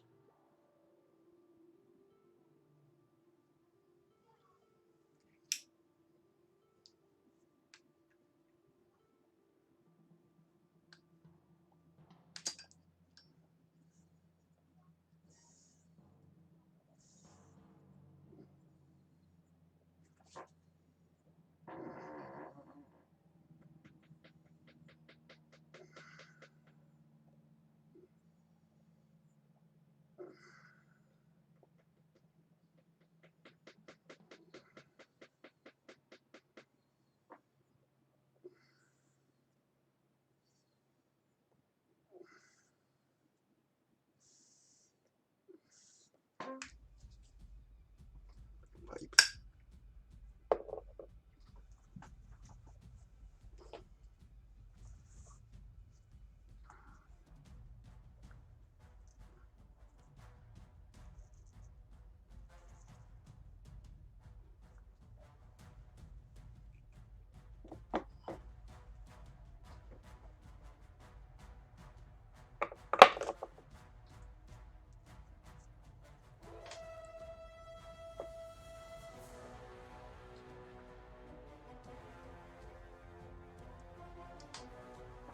Okay.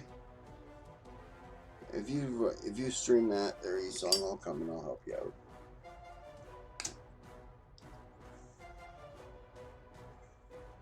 Just let me know when.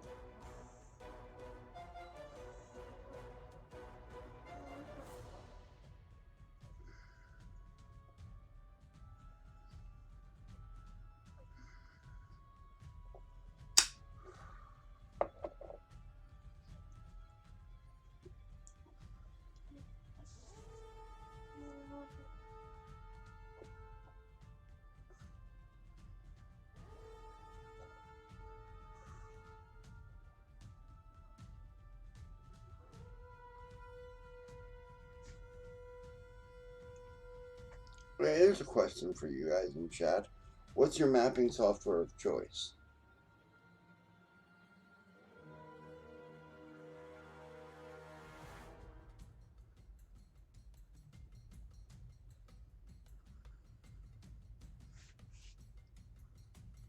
Use Wonder Draft, okay.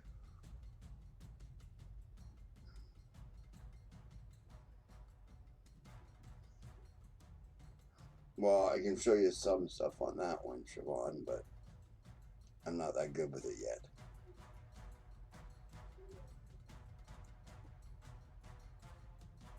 Dungeon Draft and Dungeon Fog, okay.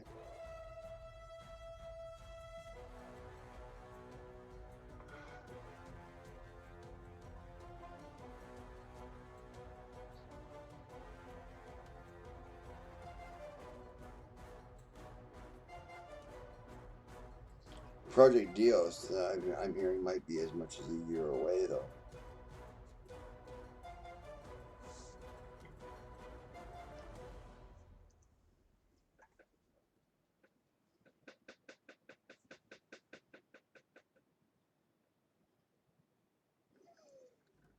Can you import maps from Fractal Terrains into Incarnate?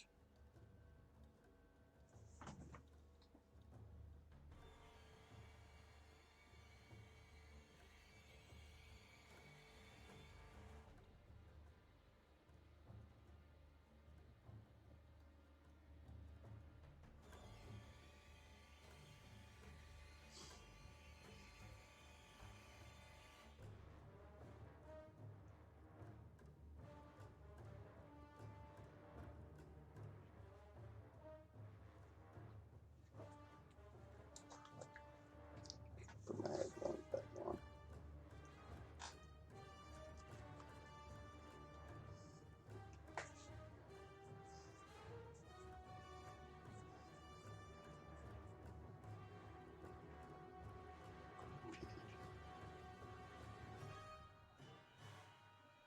Ah, okay.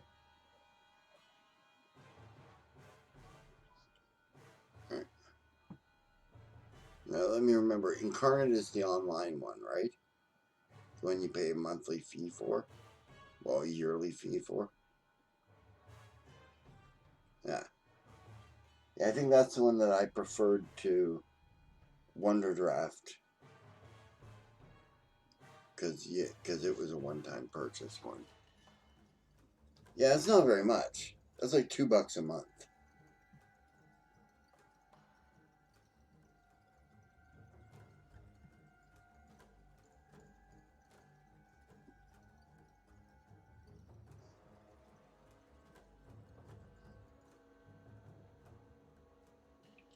You preferred Wonder Draft for the modding, eh? You can mod Wonder Draft pretty easily?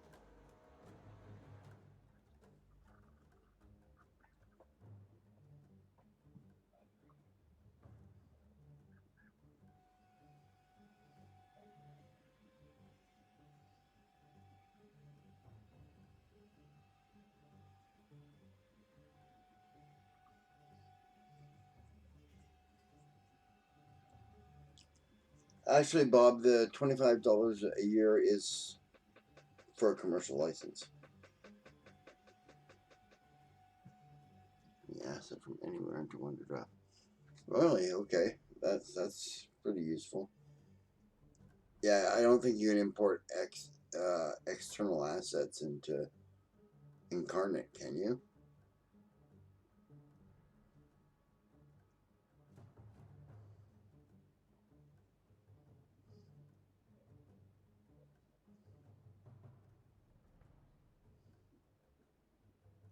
Ah, okay.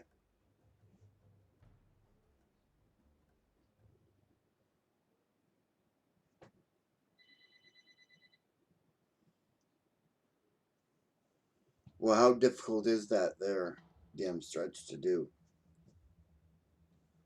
For example, say I've got 35,000 PNG files that are stamps for things that I have the commercial rights to use.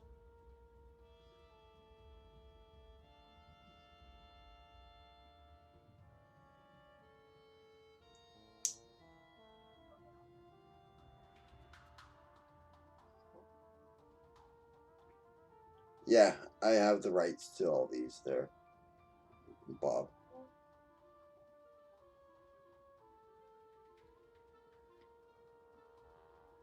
New functions into it. Oh, yeah. What's an example of a new function that you modded into yours there, Egon?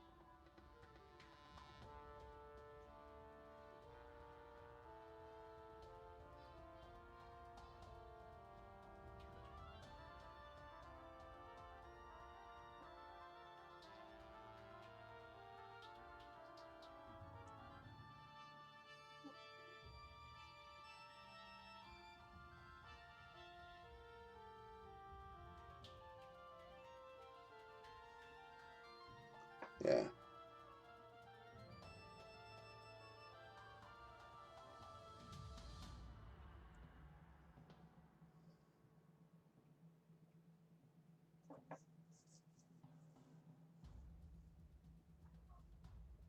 Auto-gen namers. Hey, you can put like name generators in there for putting like cities on a map and stuff.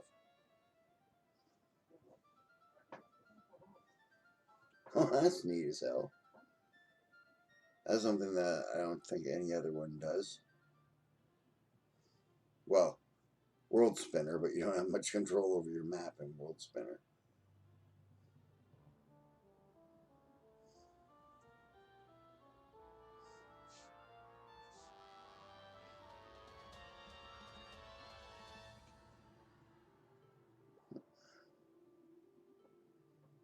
Okay, I think I'll give Wonder Draft a look there. And they also have Dungeon Draft and Dungeon Fog. Are those the ones that come from them?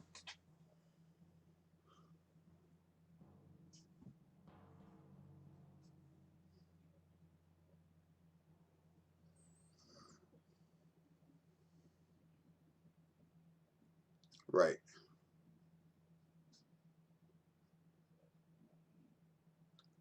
And Deus comes from the guys who do Incarnate, isn't it? Or which guys do that? Or the guys that do Dungeon Fog?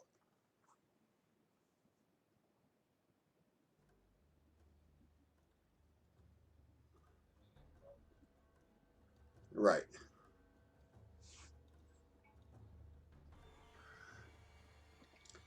And what do you think of Dungeon Fog?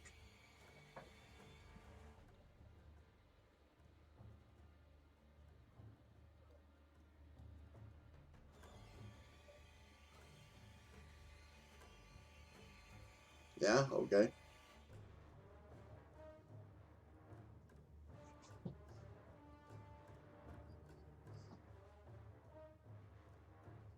Oh, comfy cat. Didn't know any better, I'd think you were dead.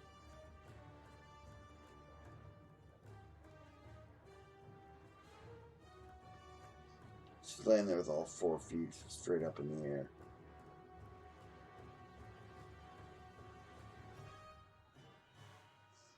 Here, look at this, guys.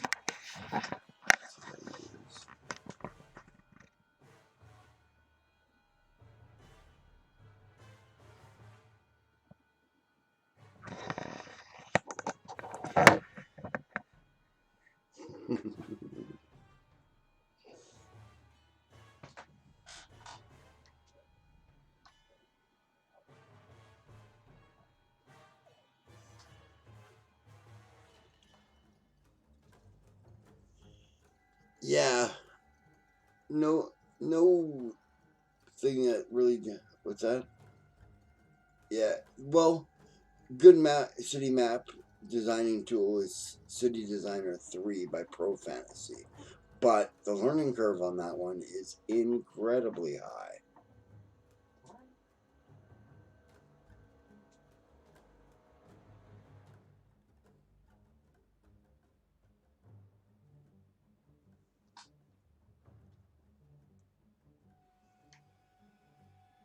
Yeah, no, it's not cheap.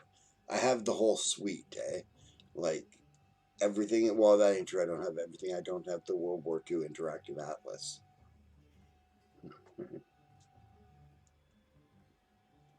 And overall, it's worth about $1,000. So if you guys are looking to invest in that, if you want it, ultimately it'll cost you about $1,000. Yeah, me too. I got perspectives 3 and dioramas 3 and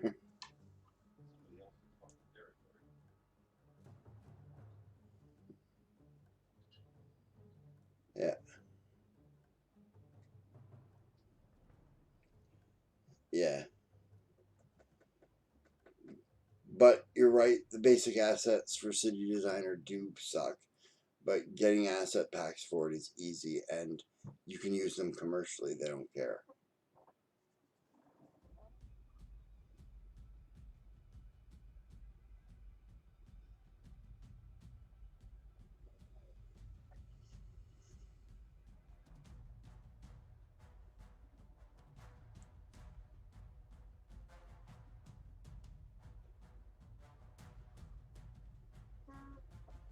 Right now it's going on for I think it's £12. So that's about $25. Their COVID thing.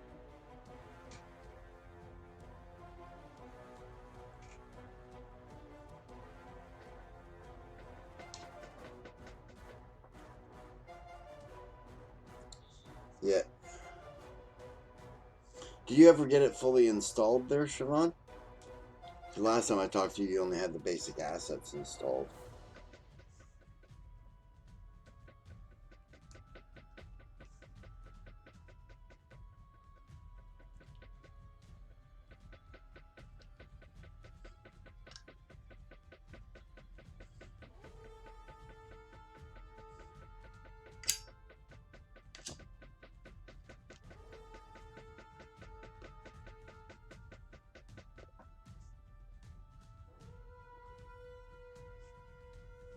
Okay, Songbird.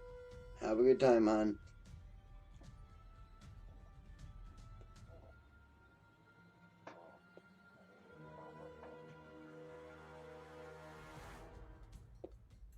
Mm-hmm.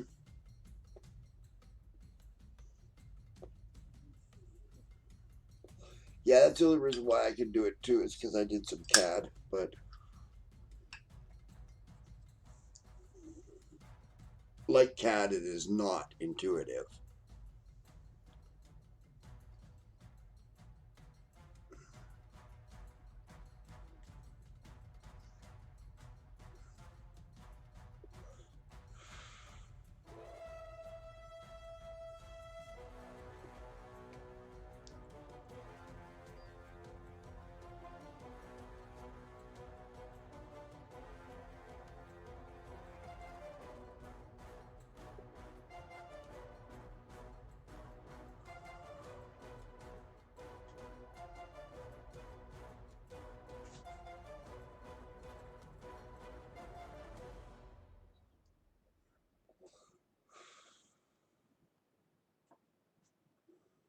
Yeah, intuitive is not.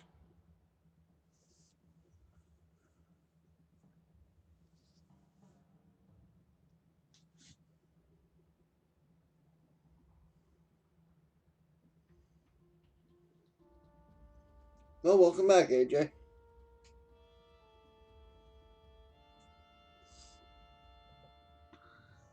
I got about half an hour left here, and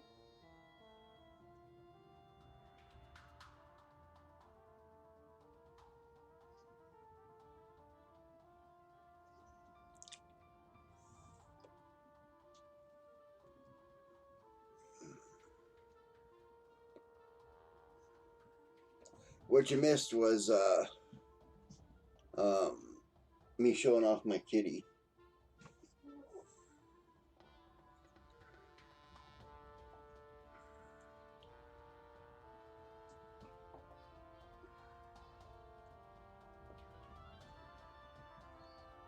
So you'll just have to watch the VOD later if you want to see my kitty.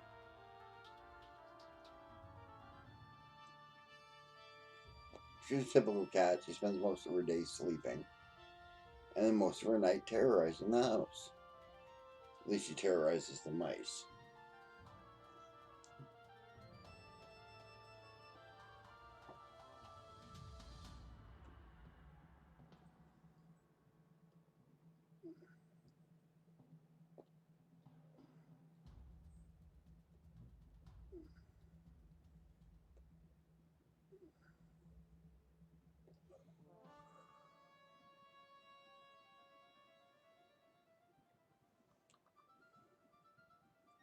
No, he likes to go out during the day and sleep under the camper. We don't let him out at night, so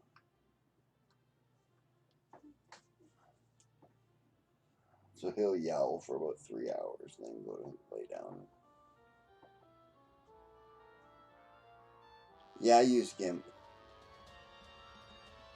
It's hard. How do I start planning a campaign? Generally, what I start doing is I think of a scenario, right, of what would be fun to do, right? For example, in this last one, we said it would be fun to play characters in the elven side of things for a change, because our other game, which I canceled because it wasn't an online game, right, was played in the orc side of things, right? And we said so it would be fun to play on the elven side of things, and I said, well, I don't want to just replay everything over that we've already done, so why don't we do sometime in the past, right? And so we decided on the first floor, and that's how we decided that we were going to play Shandar's parents, right? Siobhan was there for the planning meeting, and she decided she wanted to play Shandar's uncle Madrimlian, right? Um, you know, and so then we sent out an invite in our Discord, right? We said this is the premise, right? We are playing elven characters in the Avalonian Imperial Navy.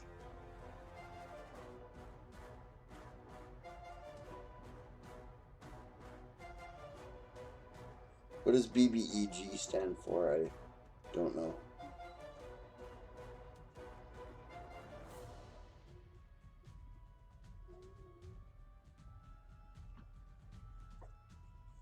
Big Bad Endgame or something.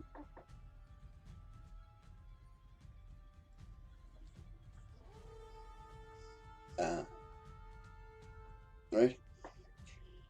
You know, I never do. I never plan a big bad end guy. Right? I never do. Right? I let that develop naturally in the game. Because I play NPCs to their intelligence, right? Which the characters found out about, right? In my last game, they were attacking some pirates. Big bad evil guy, yeah. Right? They were attacking some pirates. Well, actually, the pirates were attacking them, but they were taking the pirate ship, so that's, right? And when the captain of the pirates realized that she was now outnumbered, she surrendered. And they're like, what? Right? You know? And then from what they do there, it would determine whether or not she became a nemesis or not, which she didn't. Right? You know? Her surrender bought her enough time that she could have teleported out of there. Right? But they were honorable and nice about it, so she didn't. Because the elves don't believe in executing prisoners. Right? At least that's the theory. Yeah, so I allow nemesis to show themselves in the game, right? You will do that, right? Characters in my game, the characters have earned the enmity of the local thieves guild, right? So, they don't know it, but they have, over the actions of one character who was not around the other characters when he did it.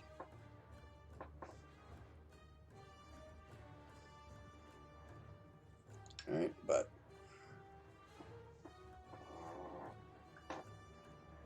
yeah, all right. And so the Thieves Guild boss, who they don't know, right, is going to be a bit of a nemesis for them, right? Will they ever get a confrontation with him? Probably not. Not the way they would want to fight him, right? But they might be brought to him to talk to him if they approach it right.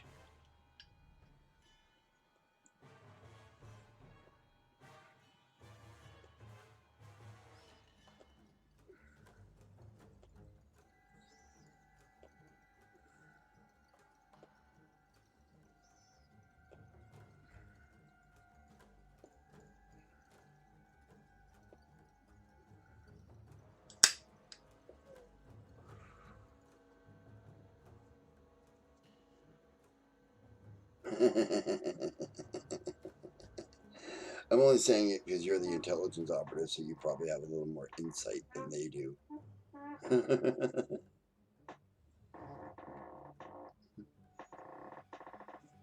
Creaking fucking chair. Jesus.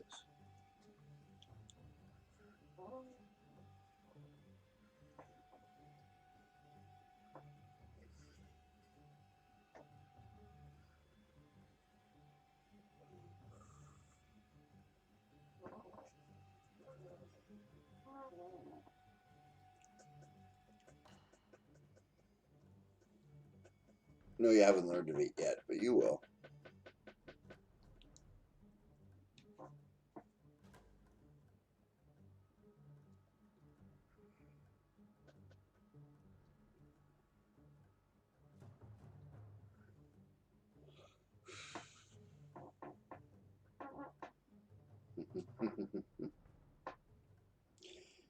Right? So my stories are very character driven, right? So the stories I tell when game mastering are very character driven too.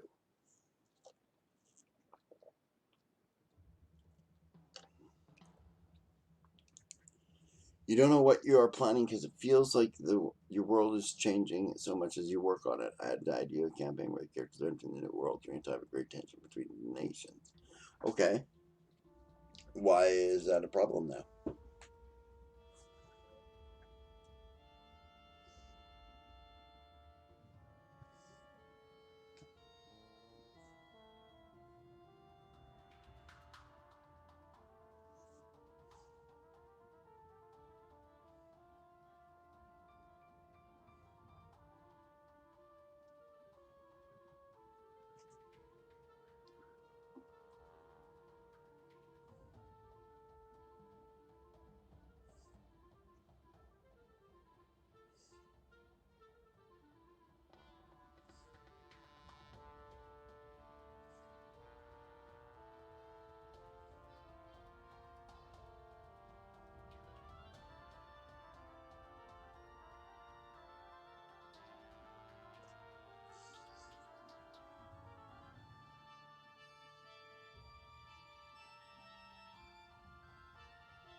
Okay. Well, are the characters from either one of those nations?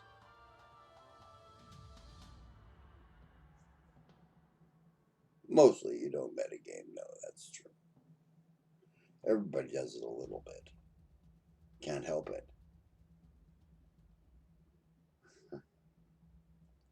Okay, if one of them is from the nation that is exploding, right, he can entice his friends, as if he's friends with the other characters, into helping him deal with a diplomatic situation, right?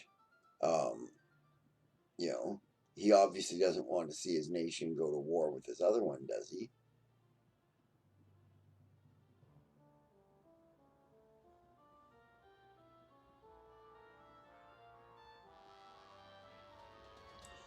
Because if he doesn't, then he's got a vested interest in stopping it. And that's what DM Stretch said there. They could be part of a diplomatic party trying to stop the war, right?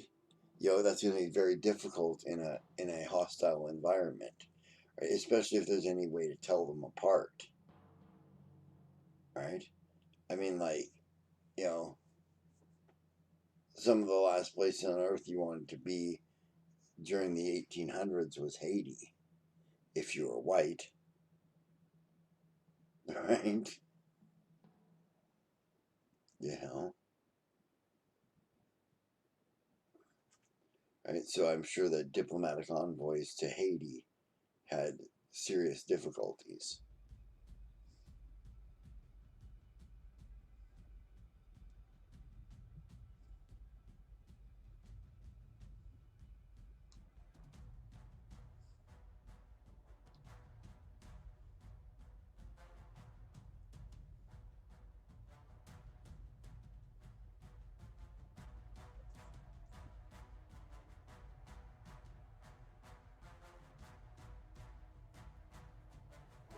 Yeah, another good idea there, Stretch.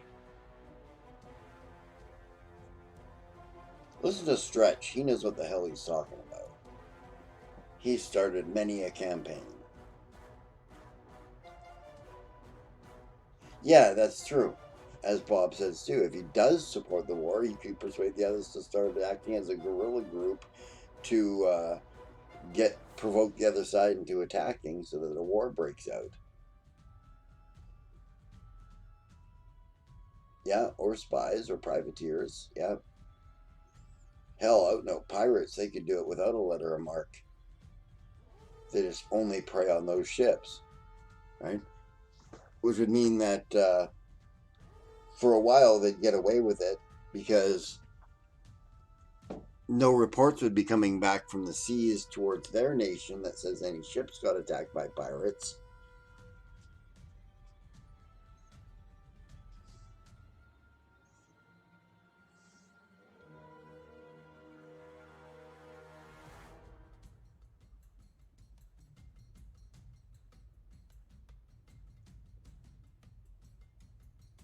Okay, that sounds good. All right. Now, what you got to think of is why. Why are the advisors hiding him, right? In the light of this war coming up, right? Um,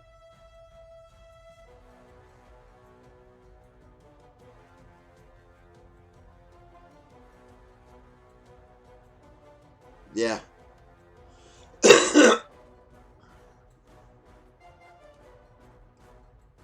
Yeah.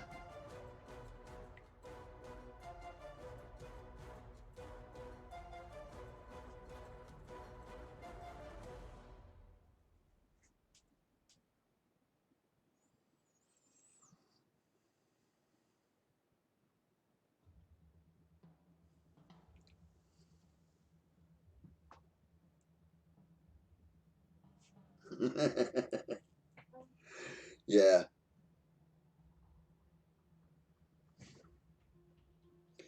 Yeah, basically anything with Jack Ryan in it.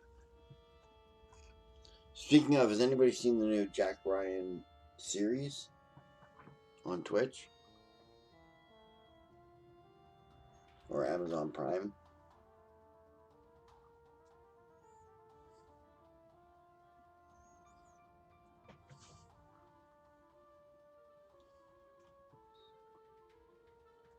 Yeah, it is? Okay, I might check it out then.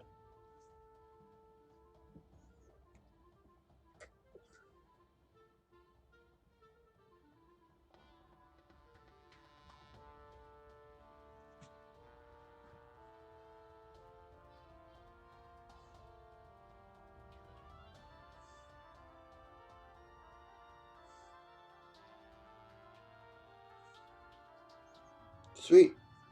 My mom's friends with Stephen King. They like talk on the phone, FaceTime all the time.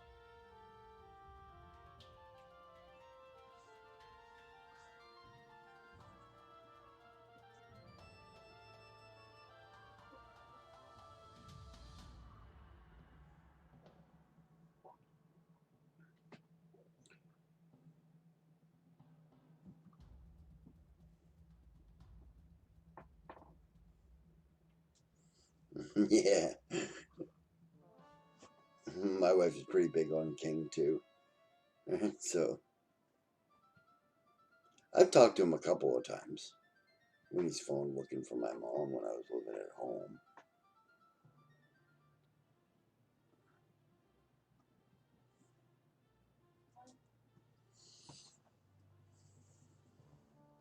I've not actually started that many campaigns, to be honest. I only started DMing about 4 or 5 years ago. I played before that.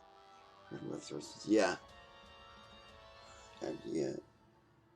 The idea of the Viceroy is that he made deals.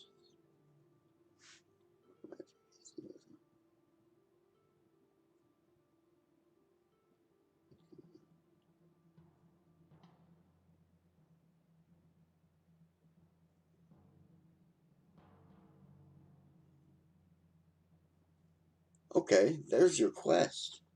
Right there. That's your whole quest. Find a way to save the Viceroy. Right? You know.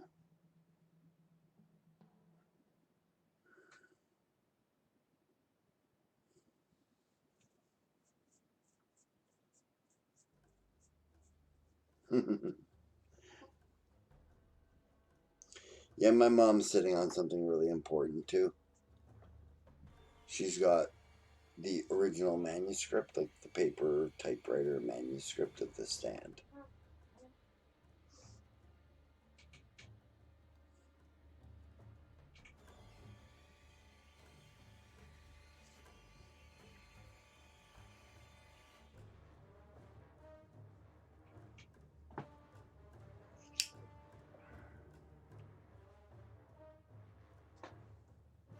And that's in Jack Ryan's.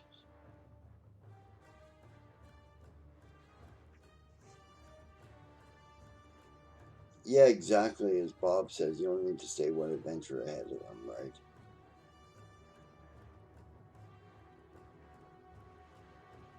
Yeah, I liked Harrison Ford's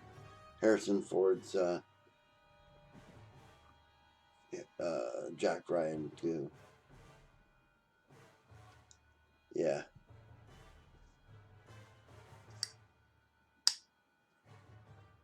Yep.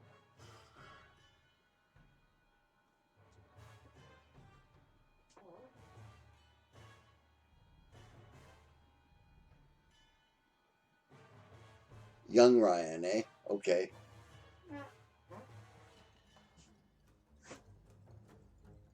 Oh, I'm sure you've seen Jack Ryan movies there.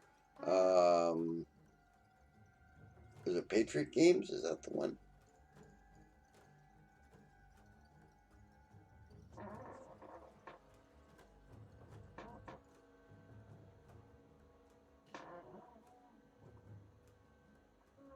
Nice.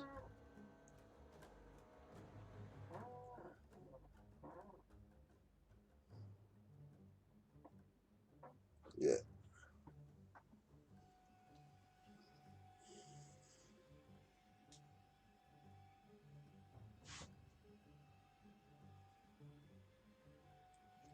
Yeah, I believe so. I believe it's Patriot Games. There was a sequel to it too. Clear and Present Danger, yes.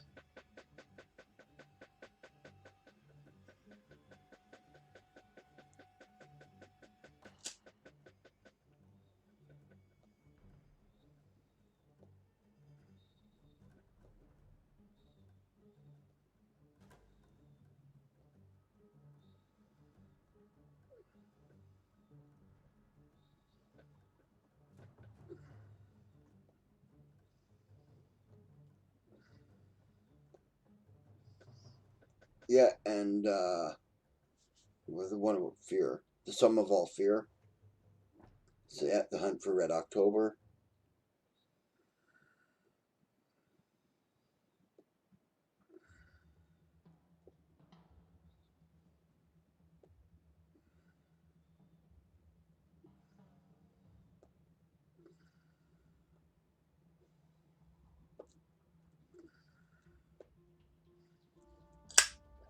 Yeah, Tom Clancy wrote a lot of Jack Ryan books.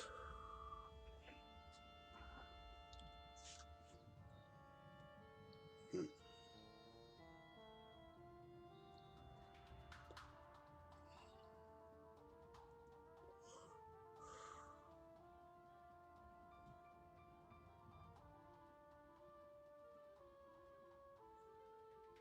Yeah. Yeah. Got Dickhead to play him, and he can't act. So.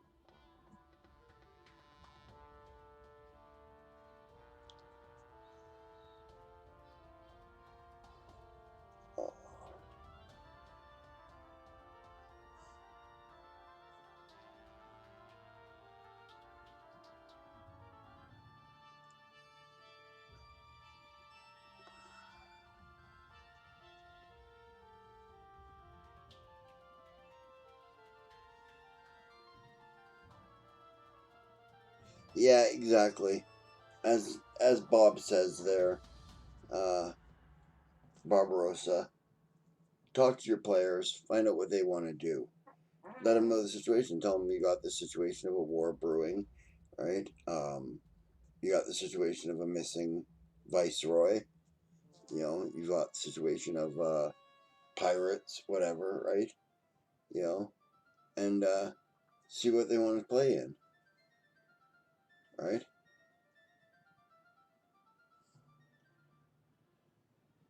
Yeah, I know. The sum of all fears was stupid, right?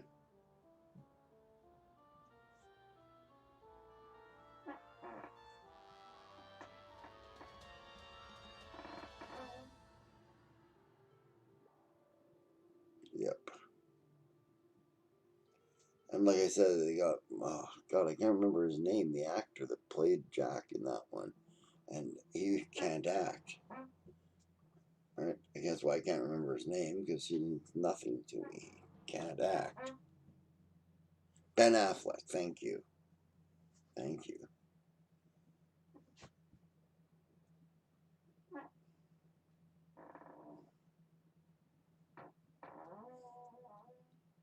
I have pretty much like nothing I've ever seen Ben Affleck in.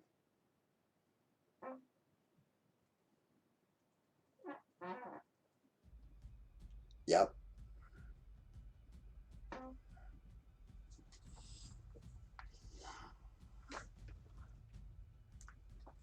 I think the best Batman, honestly, was Michael Keaton.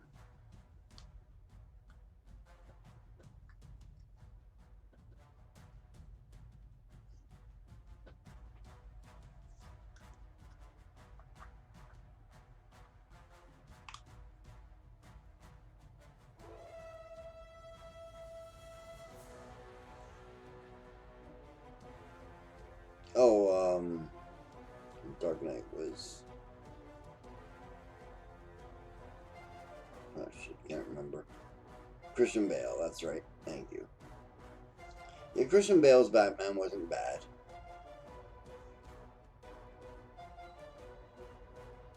I definitely liked um,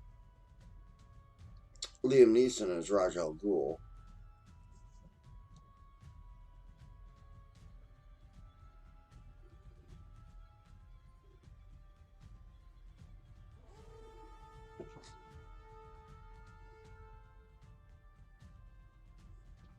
Oh, that's Batman Begins.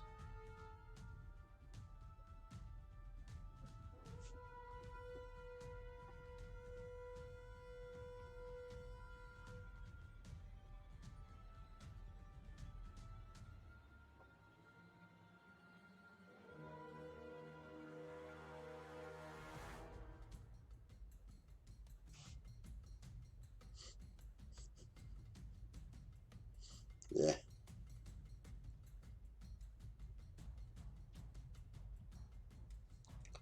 Yeah. I like that Batman Begins one because they got into the aspect of where Batman got his training from, right? And Batman is part of the League of Assassins.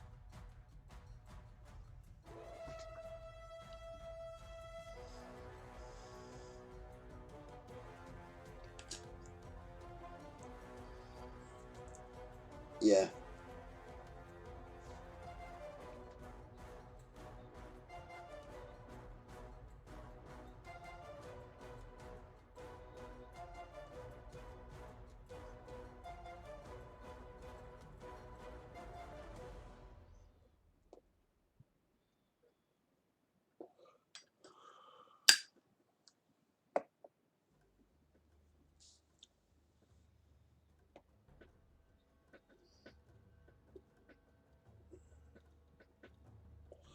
Yeah, I'm with Bob. You know, they should not hire an actor who can't do both.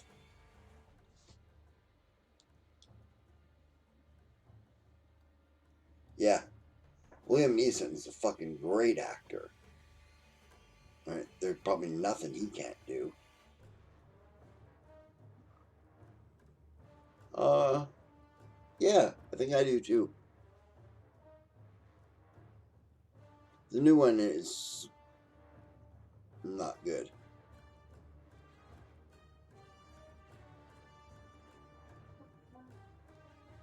Yeah.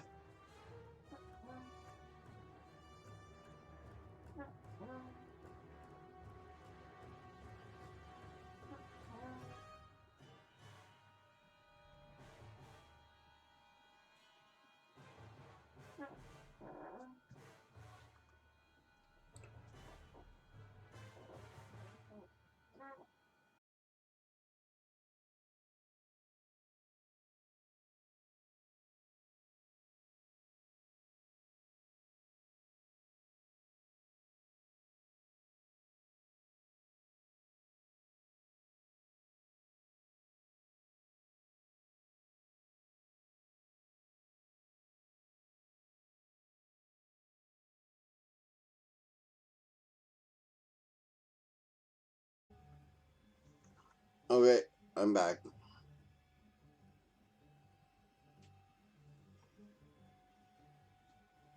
Am I back?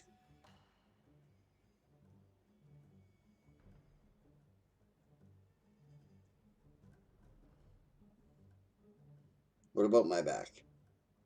Just bugging you, you gone.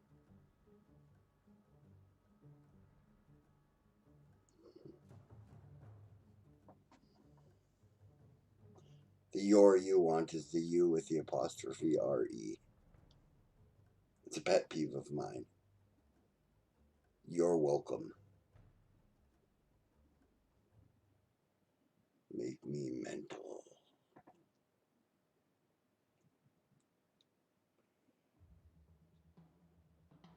Yeah, I agree. The guy who plays Hulk does do it really well. Yeah.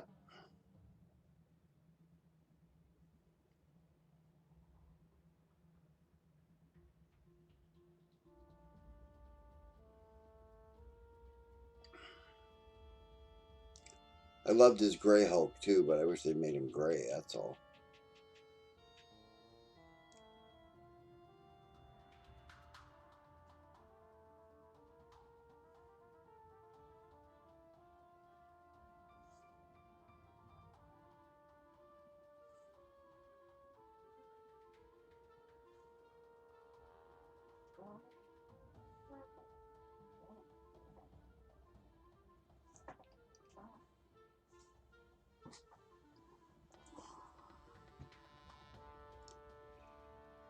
Okay, guys, we're gonna think about wrapping this up pretty quick here.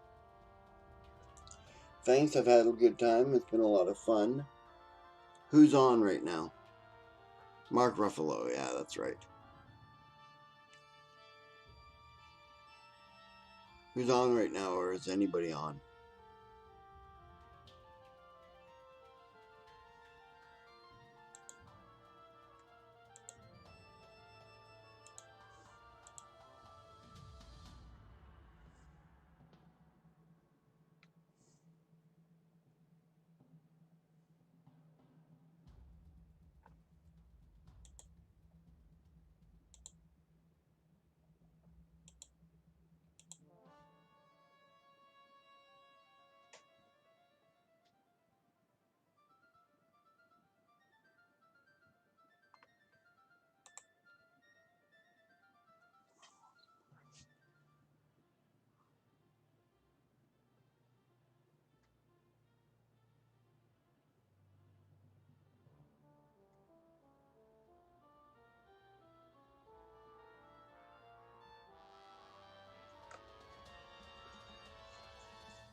Kahuna just started, eh?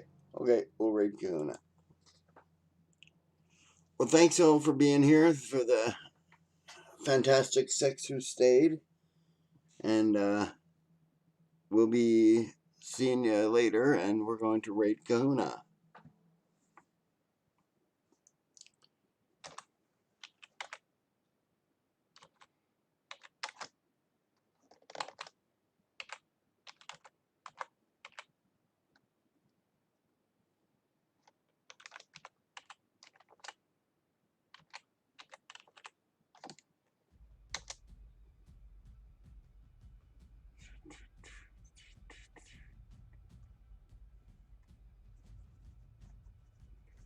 Okay, and we're off here, guys.